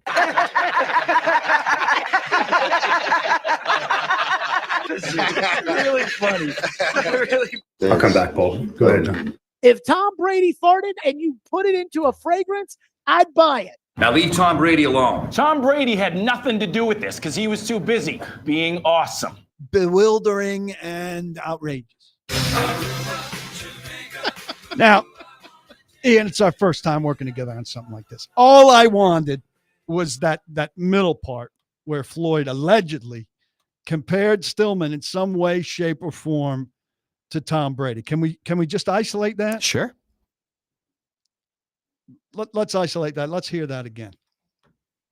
Ian, you just let me I'll know never when you're forget ready. when Floyd told me that he was like, the way that you approach the radio is the way Tom Brady approached football. And if I could have had like a, not a real bug, but like a internal bug, that was the number one thing I ever heard. Yeah. I can imagine why. I mean, this is unbelievable. This is unbelievable. Number 5 reason. Number 5. That Jared heard this. He misheard Floyd. The number 4 reason. Number 4. Thank you. Floyd was making fun of him, clearly, saying this, oozing with sarcasm that Jared is unable to detect. Misinterpreted. Number 3. Floyd was ill that day. He was overcome with the delusions. Number 2. Floyd was talking not about Tom Brady, but about John Mabee, an assistant that he worked with on the 1974 Vikings. Number 1. Jared made it up. He made it up. The guy can't come back from the grave and correct him. The idea that Floyd Reese, a smart and decent, good man, compared Jared's radio. Now, Floyd doesn't know anything about radio when he came into this job. And he didn't learn much about radio while he was here because he was working with Jared Stillman. But the idea that Floyd Reese told Jared Stillman, especially Jared Stillman at that stage of Jared Stillman's career, that he reminded him of Tom Brady in the way that he prepared. I mean, think about the way that Tom Brady prepared. Yeah. I mean, Jared prepares. He does. But Tom Brady is the all-time preparer of like all things in the world. Yes. That Jared Stillman said this yesterday with no shame. That David Reed did not pause. 3 people, actually heard this live, and 3 people sent it to me. They were like, dude, You have to fun hear with this. This is the most outrageous claim ever made on Nashville Sports Talk Radio since I've lived here. And you people out there cannot stand for it. You must hit him with a barrage today about all the ways that he is nothing like his hero, Tom Brady, whose farts he would buy to sniff out of a jar. As we've learned. Yeah. This is unbelievable. Does the guy work hard? Yes. Listen, I'll tell you a story. I used to work at the Tennessean. Okay. Right? And I thought I worked hard when I worked at the Tennessean. Then I went to ESPN.com. And they asked so much more of me at ESPN.com than I was asked to do at the Tennessean. And I had conversations with my other colleagues that I worked with at ESPN.com. And the ask was so much more. We all kind of agreed, like, hey, we thought we knew what hard work was. And now we're really learning what hard work was. The difference between Jared Stillman's hard work and Tom Brady's hard work is like galaxies different. And that he is so out of touch with reality that he doesn't get that is a massive disappointment on every scale imaginable. I can't continue to put words on it. I have to say, I did not hear him say this yesterday live, and then you sent it to me, and I just played it for my wife, and we just laughed about it. It was so funny. So funny. I mean, this guy did once say he should be on The Bachelor, which apparently lends me to believe like he's blind when he watches TV if he compares himself to the guys that are on The Bachelor. I have a rebuttal from Jared Stillman on my personal text line. Of course he you do. says, He never texts the guy who's talking. He always texts the other guy. He says, number one, Floyd said it. Number two, Paul can't criticize me for listening to every podcast out there and reading every article and then argue that I don't prepare hard enough. You can't have it both ways. That's not Tom Brady level preparation. Have you eaten strawberries, Chief?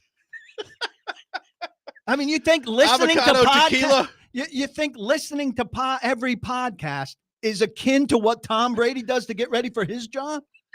In terms of the physical output, the film watching, the eating, the putting his family on hold. I mean, you've got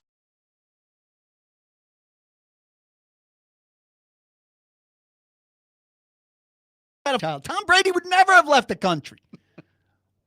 Now, I know that's wrong because his wife's from Brazil, so whatever. But he just equated himself to Tom Brady because he listens to a lot of podcasts. Got one texter that says He's so disconnected. It's incomprehensible. Got one texter that says, this is radio gold. I'm so down for this. One texter says, this is the hardest I've ever laughed at sports radio. A rounding bit of applause from Paul Kuharsky on our text line, driven by WilsonCountyHyundai.com. Thank you. Tom Brady, Jared Stillman, very hard workers. I'm here the remainder of the week. 615-737-1025, our phone number. We'll take more of your reaction on our text line, driven by Jared right now eating WilsonCountyHyundai.com. strawberries. Hey. With the cereal. Listening to podcasts. Really sweating. Strawberries pretty good. 615-737-1025, our phone number. Some news that we think is coming on the NFL front that's going to be very interesting to monitor as we move forward. We'll get PK's thoughts on that coming up next. Robby and Rexrode, 1025, 1063 The Game.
Final hour, Robby and Rexrode, 102.5, 106.3 The Game, brought to you by First Horizon, Big Bank Muscle, Small Bank Hustle. Visit firsthorizon.com/get-it-all. Live from our Busy Bee Plumbing, Heating, and Air Conditioning Game Nashville studios, home of the $99 yearly Beehive membership where the buzz is always about great service. Robbie Stanley, Paul Kuharsky, Ian Safar here with you on this Wednesday morning. A quick update on Joe Rexrode. He is recovering well from not having Lyme disease. It's good to know. We were really concerned. The doctors for non-Lyme disease in New York are terrific. Really good stuff from him. Apparently an itch on the tick bite, which is a good thing, according to Rexrode. But there was high concern from him the other day. High concern. Not high enough to go to the emergency room on Sunday night, but high enough to leave the show halfway through on Monday. So interesting. Semi-high concern. Interesting choices. I would be here with or without Lyme disease. I'm just saying. You would. You would. A lot of reaction continuing to pour in on PK's rant on Stilly. By the way, Stilly will be with us on the program tomorrow morning at 7. Normally on Fridays at 7, but he will be with us tomorrow, as will Charles Robinson. So Stilly on the program tomorrow, which I'm sure this debate will come up. Open the floor and let him talk about all his similarities to Tom Brady. We will see how that goes. Give him a rope tomorrow on the program. The NFL owners have approved a resolution that will allow players to try out for flag football in the 2028 Olympics. That will be the first time that the Olympics will have flag football as a part of it. So that part of it's been approved. Now we'll see when the time comes which NFL players actually have interest in participating in this. But the general reaction seems to be that there will be heavy interest. Justin Jefferson has been a part of the discussions to help with all this. So I'm interested to see how many NFL players are in on this and they want to try to go play flag football at the Olympics. Now, when this first started coming out, PK as a possibility, we talked about, the actual flag football teams that are out there that are competing for a spot in the Olympics. A lot of these players for the American teams are just like, yeah, these NFL guys think they're just going to come in here and take our spots. We'll see how that goes down. So I guess we will. I'm interested to see what that looks like. Yeah, newsflash. That is going down. Yeah, it's going to happen. It's out again. Like, not just them, but like their quote unquote fans, I guess, or the grassroots flag football community. Like, it's not the same game. And there are elements of the same game. The guy who's the best in the world at throwing it and the guys who are the best in the world at catching it, that'll translate. It'll probably be pretty good. That'll translate pretty well. And if you're the best in the world at catching and throwing it in the flag game, that is not going to translate against Justin Jefferson or Josh Allen. I wouldn't think so. It's not. You're going to lose out. And guess what? You're not going to be their backups either. Yeah. Like, it's just the unfortunate thing. It's ridiculous that flag football would be an Olympic sport. Who's going to compete? It's the NFL heavy-handedly getting itself, another step in the globalization process. That's why it's a unanimous vote. Yep. Everybody wants to be expand. I do not believe football's ever going to be an international deal. It's uniquely American. And it's just going to be weird. I don't think it'll last as an Olympic thing. I don't even think it's going to have a dream team feel to it because it's not the same game.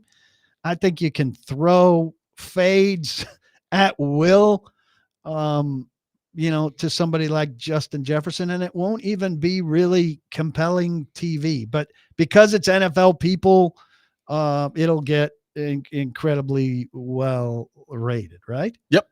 Troy Vincent, the executive VP of football operations for the NFL, did make the dream team comparison, says the impact will be similar to what the dream team did for the NBA on the global stage, which is a pretty freaking lofty goal by the NFL. So we'll see if that actually happens. But again, not to say that there were any true competitors to the dream team, but at least there were other countries that played basketball. Like, if it goes down this way, who is competing against the U.S. with NFL players at the Olympics? I would say this is more like the 3-on-3 basketball. Yes. And so, who were the biggest names involved in 3-on-3 basketball? It wasn't that old NBA guys couldn't have gone and won the 3-on-3 basketball, or that guys who are on the fringe of the last 3 guys cut from the American basketball team couldn't have gone and won the 3-on-3 basketball. They just weren't interested in it.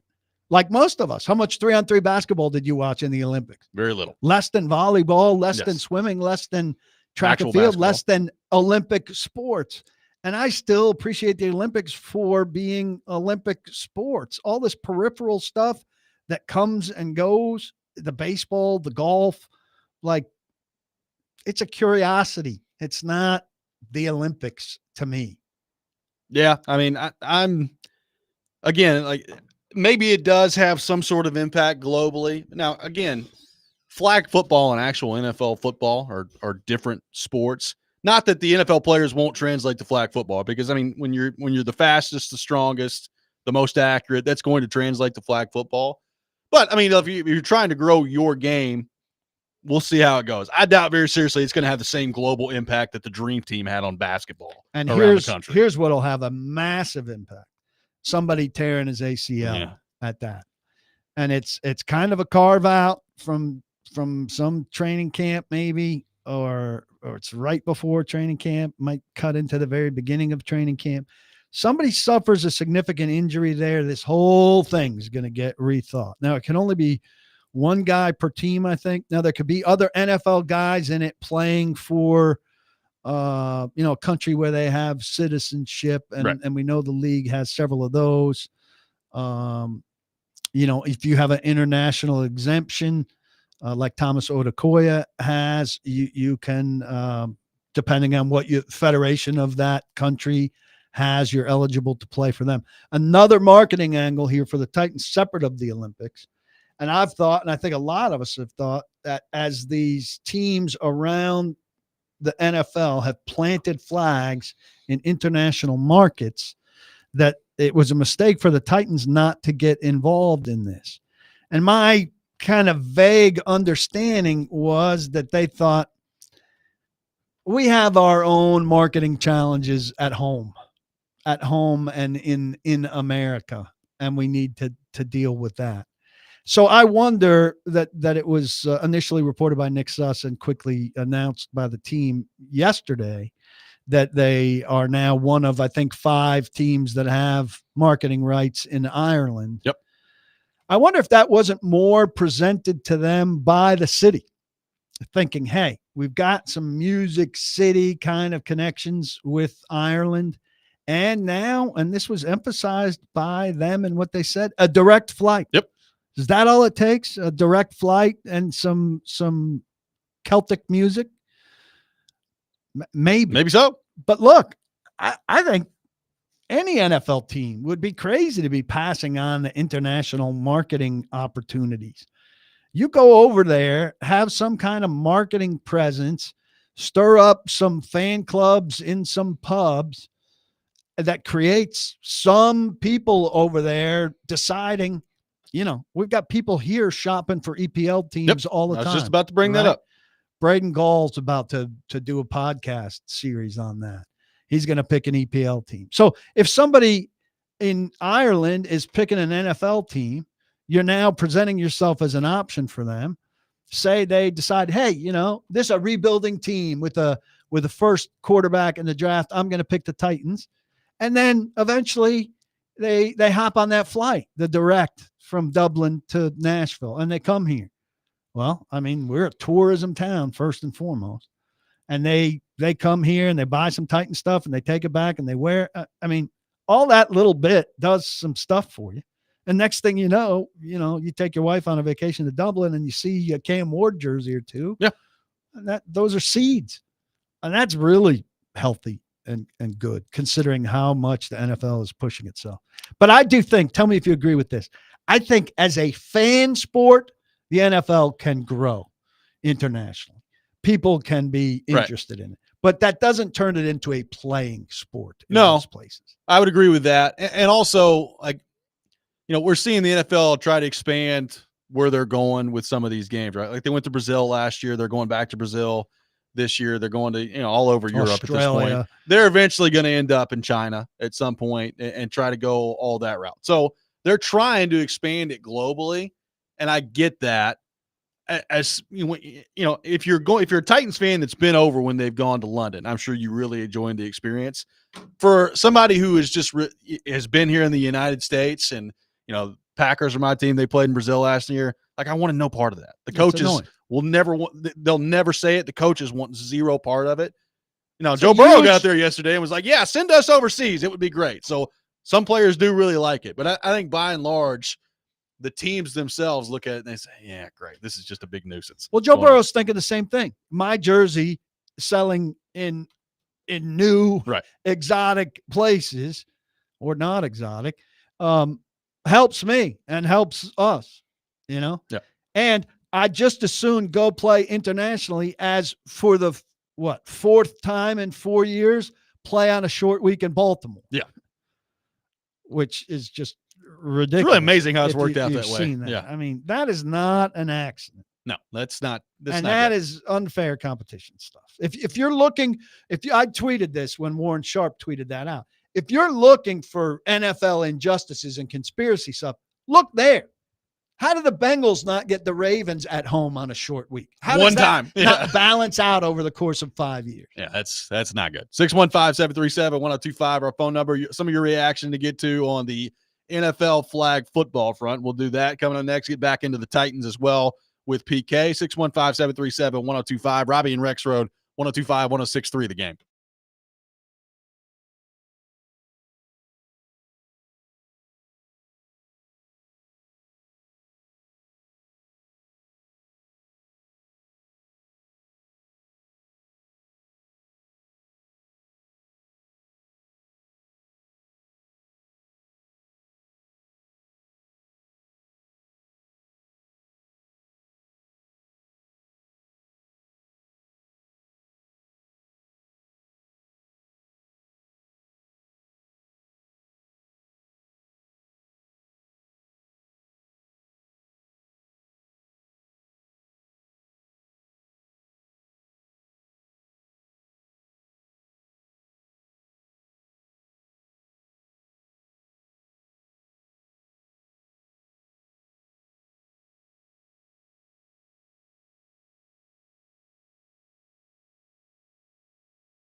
Welcome back in, Robby and Rexrode, 102.5, 106.3 The Game. Paul Kuharsky with us for the rest of the week here on the program. Taking your thoughts, 615-737-1025.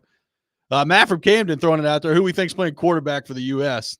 He thinks Joe Burrow would be the perfect pick. Dennis saying, I'm having visions of Robert Edwards ending his career playing beach football during Pro Bowl week. Why would an NFL player risk it? This is from Dennis on the text line. What do you make of those two questions? Well, at the very least, it's not sand. So, I mean, at least I'm presuming it's grass. I would assume so. Yeah. So at least it's some semblance of the same game on grass. There's no real pass rush, but sure, you're jumping. There are landings and cutting that are certainly a concern. And again, there's potential for injury all the time. Now there's some sort of insurance and all that stuff's built in, but you being lost to your team is not, there's no accounting. No insurance for that. No accounting for that. And the Robert Edwards thing is the cautionary tale about any kind of side football thing. Though sand is certainly a different factor, and they got the hell away from the beach very quickly after that. What was the second part? I mean, as far as who's playing quarterback, I mean, my initial guess would probably be Mahomes. Yeah, I don't think there's a lot of quarterback running. No. So, if there was Lamar Jackson to get in there. Yeah, Lamar Jackson and Mahomes are not. Really, I think it's based on interest level, but wouldn't it be interesting if, I think you'd pre-negotiate this thing because you're not going to put two guys in competition, right? I wouldn't think so. You're going to go have a Burrow, Josh Allen competition that some flag football coach is going to pick a winner. That would be Joe, go home. Let me see some reality TV on that.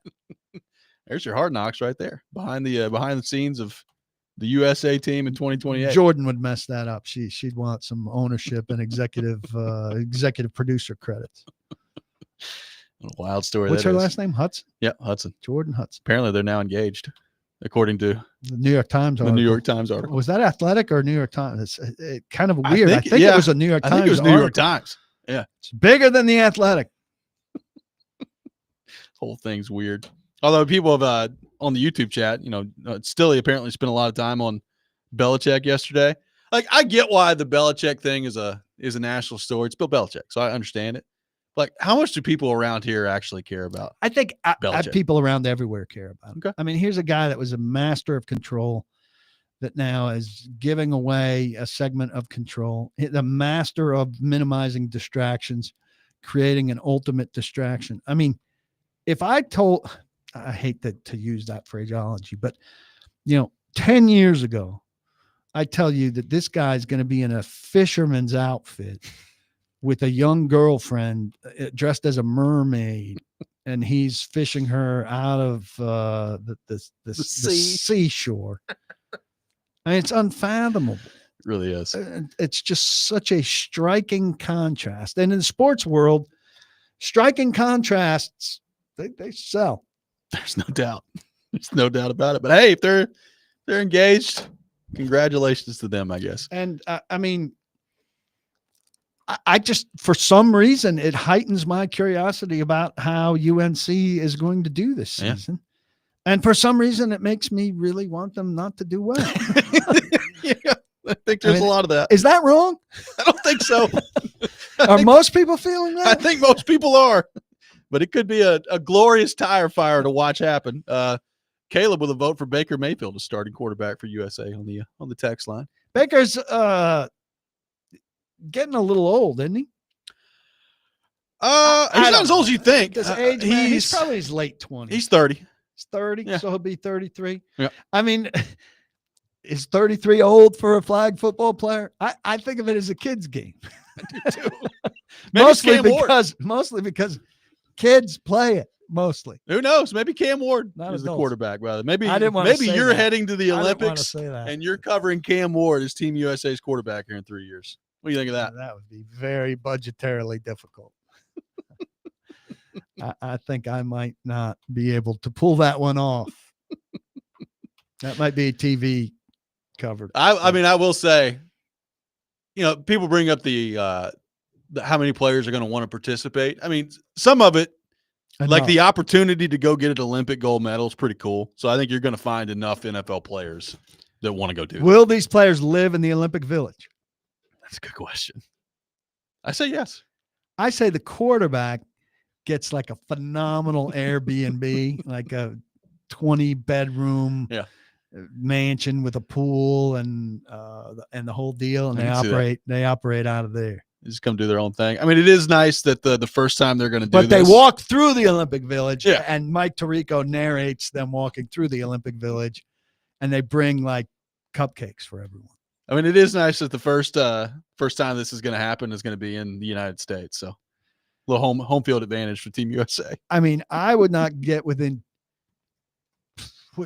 Las Vegas might be too close to Los Angeles at that time. I would stay away from Phoenix, Los Angeles, Seattle. Part of it. Yeah, Denver might be too close. Like, don't go to Mountain Time. One texter says they should just create the flag football team with the best college players. Well, that ship has sailed at this point. The NFL's going. The NFL's excited about it. Ziegler wants in. Yeah, it's Kai Ziegler. He's a slot receiver for Team USA. 615-737-1025. Get back into the Titans code next. A lot of your Titans thoughts to get to with PK. We'll rapid fire some of those coming up next. Robby and Rexrode, 1025, 1063 The Game.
Welcome back in. Robby and Rexrode, 102.5, 106.3 The Game. Paul Kuharsky with us for the rest of the week here on the program.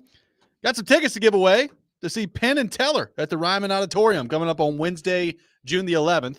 Be caller number 4, 615-737-1025. Caller 4 will win a pair of tickets to see Penn and Teller at the Ryman Auditorium coming up on Wednesday, June 11th. Which one doesn't speak? I don't know. Do we think that they'll ever, like, when they're like wrapping up their careers, he'll break his silence? Like they'll do one last tour with him speaking? Maybe so. Teller is the silent one, by the way. Teller. So Teller. Yep. I really want to hear from Teller. Teller, we need your thoughts. Call in. Maybe you're here at the Ryman Let's Auditorium. get them as guests. When are they coming? June the 11th. On June 10th, Penn and Teller will be in studio as guests. And I we'll mean, hear from both of them. Deep thoughts. June the 11th is a Wednesday, so I think, while you're in here, let's get them in. See if we can't get them to talk into the radio, in the Ian, microphone. an assignment. Let's get after Penn and Teller. 615-737-1025. You could really go a long way towards winning me over if you could get Teller. Oh, yeah. Teller. Penn could sleep in. Yeah, we'll just leave Penn alone. Just get Teller in here. Taking your thought. Get Teller, and then get like either a court reporter or a sign language person. Yeah, exactly. The mimes in there. Do some of that. 615-737-1025. Your questions to get to from PK. Got one question from an unnamed texter on the text line that says, PK, I'm really sick about moving Latham to right tackle.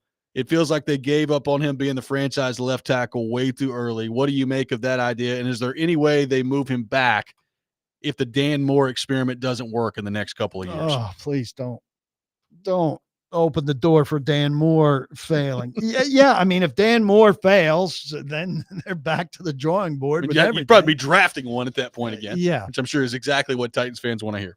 But look, I take them at face value for what they say.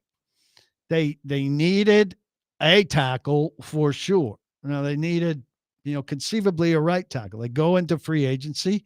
The guy they like best is Dan Moore. Now, Dan Moore is very much a left tackle. And so they said, all right, we're going to take the best tackle that we see here. They aggressively pursued him. He had several other good suitors, including, to my understanding, Kansas City Chiefs, who went with Jalen Moore, who was a lot less proven because he's backing up an all-pro caliber guy in San Francisco. And so they make the move and they say, hey, now, we've got a quality veteran left tackle. It makes sense to move a guy we drafted and see as a good left tackle, but no is probably a better right tackle. Move him back to right tackle and go from there. And so, it should work. But, it's hard to give the Titans the benefit of the doubt on anything at all, and certainly on anything offensive line. Outside of Cam Ward, offensive line is the biggest question. Bill Callahan's the biggest question, and we've got to wait and see. Now, a couple of the things, Zeitler is a proven – Zeitler is a proven – sorry, confusing front office and player. Zeitler is a proven, very good, very solid guy. The only thing that gets in his way is if he's hurt or if he runs into a wall. Yep. Right? But right guard should absolutely be foundationally better. Right? Skoronski and Latham, you're counting on growth and increased comfort with Latham getting back to the right side. Moore says, despite giving up sacks, he was between people. Yeah. I was in front of him. And Cushenberry, you want the Achilles to heal well. It would be hard for them not to be better. How much better? Well, that's the question. They need Latham to be a really, really good right tackle. You drafted him 7th overall to be your franchise left tackle. And you've pivoted from that, which is fine if Dan Moore works out and is adequate on the left side. But you need, when you draft an offensive tackle that high, you need them to be a borderline elite player. They took Jack Conklin 8th. I think it was 8th. Yeah. They took Latham 7th. Yeah. Jack Conklin was all pro. That might be asking a lot, but if you draft a right tackle that high, he needs to be damn good. Yeah. He needs to be a really good player. And if he's not, then that's concerning to me after this year. And, does he have to be an all-pro this year? No, but you need to walk away from this season looking at J.C. Latham and knowing that he is barring injury, a franchise tackle for you. Like when you're drafting somebody that high and now he's going back to his natural position, they need him to be a force out there. And frankly, we spent so much time talking about the passing game. Like the opportunity to run the ball to the right side needs to be a strength for this football team. And we need to start looking at some of these guys. Latham will only be through 2 years, but Skoronski will be through 3. Exactly. We need to start looking at them and saying, that's a second contract guy. Yeah. Not just a second contract guy like you want to fight with the league to sign him to a second contract. You want to sign him well in advance of him hitting the market. I got one. If you don't start having those guys on your roster, this thing will go on forever in terms of needing to replenish. I got one texter that says, I'm not going to waste time asking about Treylon Burks and if he's going to make an impact for the Titans this year. My question is, does he make the team at all, or is Treylon Burks going to get cut at the end of camp? I think it's more likely than not that he's not on the team. You have to give up at some point. But look, they had last training camp was like they were worried about parading the free agents through, right? The big free agent acquisitions. They didn't want to overhype things. Clearly. So take a lesson from that. That's a mistake. That's a misinterpretation of overhyping things. Where you don't want to overhype things is don't roll everybody out saying that Treylon Burks is the next. Who were they saying? Who did Calvin Ridley called him the next? I don't remember who he called him. I don't know. But it was somebody massive. Yeah. It wasn't Jerry Rice, but it was a step short of Jerry Rice. I don't want, and I think all of us don't want to hear in training camp about how great Treylon Burks is. Tell us in training camp that Treylon Burks has a chance to be on the field and contribute. That's the most you should be saying about Treylon Burks. Agreed. Put a gag order on the team about over talking about Treylon Burks. That's where you shouldn't be throwing parades and overhyping. That's where the Rand Carthon checking every box thing came back to kill you. Do not allow yourself. Here's a message for the new PR director when he or she gets in. Don't allow that stuff to happen because it makes you look foolish. If he's a pleasant surprise, let him be a pleasant surprise. The odds are heavily against that. Odds are he recovers from this ACL. He gets out there. I don't know if he's ready at the beginning or if he starts on PUP. But once he's out there, odds are he gets hurt again. And making plays in training camp and in preseason games, we overrate it. Kyle Phillips was good at it. We've seen receivers who are consistently good at it. We've seen running backs who make plays in the fourth quarter. Julius Chestnut is a big preseason player. Don't get hyped up by that. And Burks will be a part of that if he's anything. Now, there needs to be counterbalance to Burks. So if Isle Manor isn't good, then there's more room for Burks. If DK isn't good, then there's more room for you to keep Burks. You need these guys to emerge and do what they're expected to do. Otherwise, then you default to Burks and you say, hey, looks pretty big. Did you see him jump and make that catch? Yeah, exactly. Yeah. He jumped and made that catch, and he didn't land and hit his head. Progress. I mean, I hope I say this, I feel like on a yearly basis at this point, because I get it. I know how it goes. Like we're right around the corner from football season, and by the time training camp gets here, everybody's excited. So we overreact to everything that happens at the training camp practice. Like how much last year did we start talking about Jalen Harrell? Like Jalen Harrell, he might get out there and give this team some reps. 2 good games. What did Jalen Harrell do? Nothing in games. Absolutely nothing. Like he played snaps. Right. There's something to say for playing snaps. But on a thin roster, sometimes it doesn't mean that much. So I'm not saying that nothing that happens in training camp, preseason games, whatever, is meaningful. Because, Nick Westbrook-Akine was meaningful. Exactly. On his well, way I mean, up. look, A.J. Brown's rookie year. It didn't take long to figure out he's probably a pretty good player, and he was going to help you. So, maybe you get that from one of your receivers this year where it becomes clear that Io Manor is going to be a pretty good player for him immediately. You can have takeaways, but we have been, as a market, we have reacted way too much to some of the training camp storylines around here over the last couple of years that in all actuality have amounted to almost nothing on the field. So frequently, let's avoid doing that this year. Frequently nothing. Traylon Burks is also just part of what needs to be purged here, right? If you're really looking to reset a culture and to let new people take over,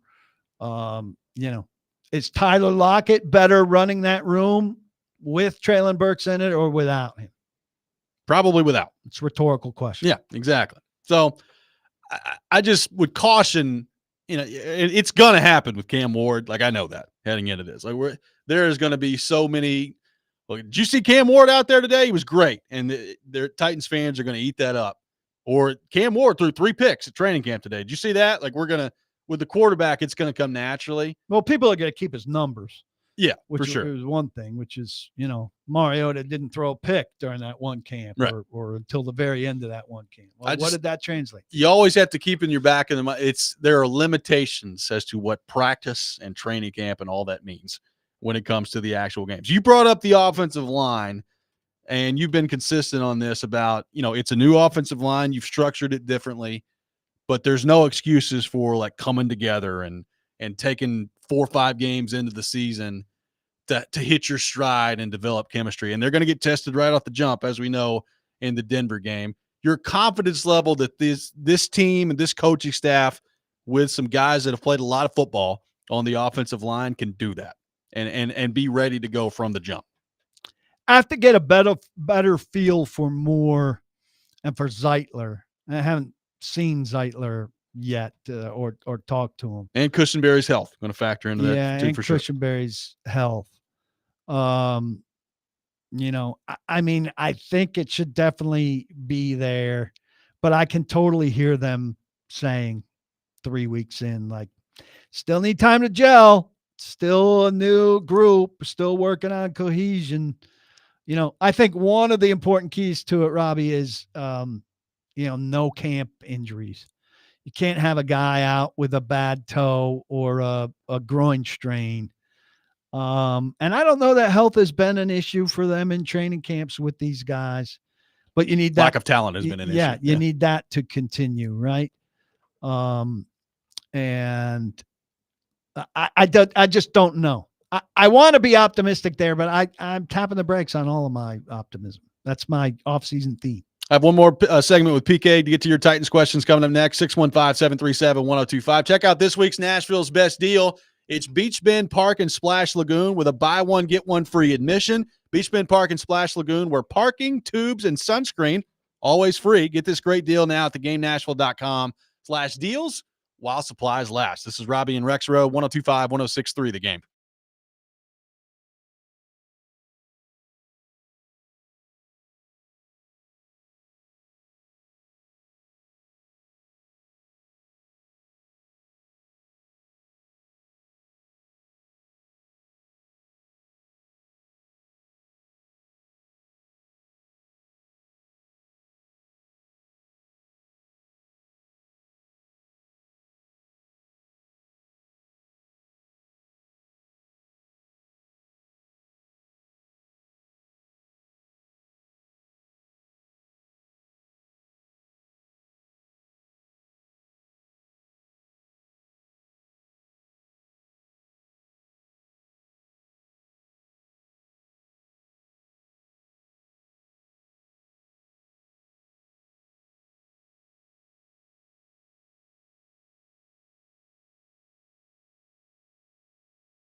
Robby and Rexrode brought to you by First Horizon. Big bank muscle, small bank hustle. Visit firsthorizon.com/get-it-all. Paul Kuharsky with me for the rest of the week here on the program. PK, some news in the NFL to get to. The Lions have withdrawn their proposal for playoff reseeding. This was put out there about 10 minutes ago. So as you said, expected to go that way. I got to tell you, I'm disappointed. I was rooting for that proposal to go through because I was a fan of the Lions reseeding proposal. What say you about the proposal now being withdrawn and what the future of that decision could look like to reseed the playoffs? Well, the Lions have made it very clear that it was their proposal in name, but it was the league's proposal, really. And this is becoming more and more clear. Goodell finds a team that will take on his agenda. Look, what does it mean for divisional play? What does it mean for divisional play if winning your division doesn't get you a home playoff game in a top 4 seed? I don't think there's been a plague of bad division winners getting home games over superior wildcard teams. I think it happens occasionally. I think when you let occasional things dictate policy, you get into dangerous territory. And this feels like it would be a move away from the traditional divisional stuff and into more of a conference stuff. I think the league has been a division-based league forever, and that's a good thing. And I think really everything Goodell does now is centered on one thing: 18 games. Yep. And so games at the end of a 17-game schedule have become less important. Too many of them have been not important. I think the 17-game schedule began in 2021. So we've got a good sample size of that. And there are too many games that are meaningless that could lead to more tanking. I'm not going to play my best team situations. And that's only going to get worse when they get to 18 games, which is their intention. And he is prioritizing getting ahead of any troubles that the 18-game schedule might cause. But what does it do to scheduling overall? It's a good question. I like the idea of changing it up. Like, to me, your reward for winning your division is you make the playoffs. Like, that's your reward. But I don't think, like, to me, it's ridiculous that Minnesota won 14 games last year and they had to start the playoffs on the road. Now, to your point, does that happen every year? No, it does not happen that way every year. We have seen a Seattle team win 7 games, go 7-9, win their division, get in the playoffs. So I like the reward being, well, you're making the playoffs. Like, if they ever took it too far where you winning your division isn't guaranteed to get you in the playoffs, like, that's way too far to me. I think that's stupid. But I don't think you should be guaranteed a home game just because you go 10-7 and win your division, and this other team is sitting over here at 12-5. Like, I don't think it should work that way. So to be clear here, the Vikings were 14-3, and that was second in the NFC North. The Buccaneers were 10-7, a division winner. Right. The Rams were 10-7, a division winner. And the Commanders were 12-5. So last year in the NFC, the East had 2 teams, and the North had 2 teams that were better. Yeah, than the 3 NFC teams in the South North. winner. Yeah. 11-6. Yeah. Better than the NFC South winner and better than the NFC West winner. I don't know. I'm torn. Here, I think there'll be unintended consequences out of making the change. And I think it warrants a much more thorough and detailed examination. I'm not hell-bent on the division winner having a home game, but I think it does diminish what winning a division means. And so then the next question is, like, why division? Right. Well, and why not 16-team conference? Right. Which I don't think anybody wants to see that. Right. I wouldn't mind for the Titans' sake, because I think Houston, Indianapolis, and Jacksonville makes for a bad division. Yeah. I would agree. Right. And so wouldn't you rather see more? Now, maybe from a competitive standpoint, you wouldn't, but wouldn't you rather be in the mix more with, all these other teams that have more history and just a more diverse schedule. I don't like seeing the Colts and the Jaguars and the Texans twice. So do you expect this to come back up Yes. and have some momentum to it in the coming years here? Yeah, I mean, I think it's basically almost all of these things start as trial balloons, right? The tush-push thing was out there last year, and it was to take people's temperatures and to shape it exactly right and everything. And by the end of the day, that may be the main subject of Stillbilly and Company this afternoon. Yep. That's eliminated. So these many of these things take 2 or 3 years to come to fruition. It does bother me too, though, that Green Bay's not interested in the tush push. Roger Goodell's interested in the tush push, and he got the Packers to take it on. NFC North had multiple playoff teams, and it's got multiple Goodell proposals flowing through it. It does. How are we feeling about your Knicks tonight as they go into game 1 against the Pacers? Go New York, go, as we say.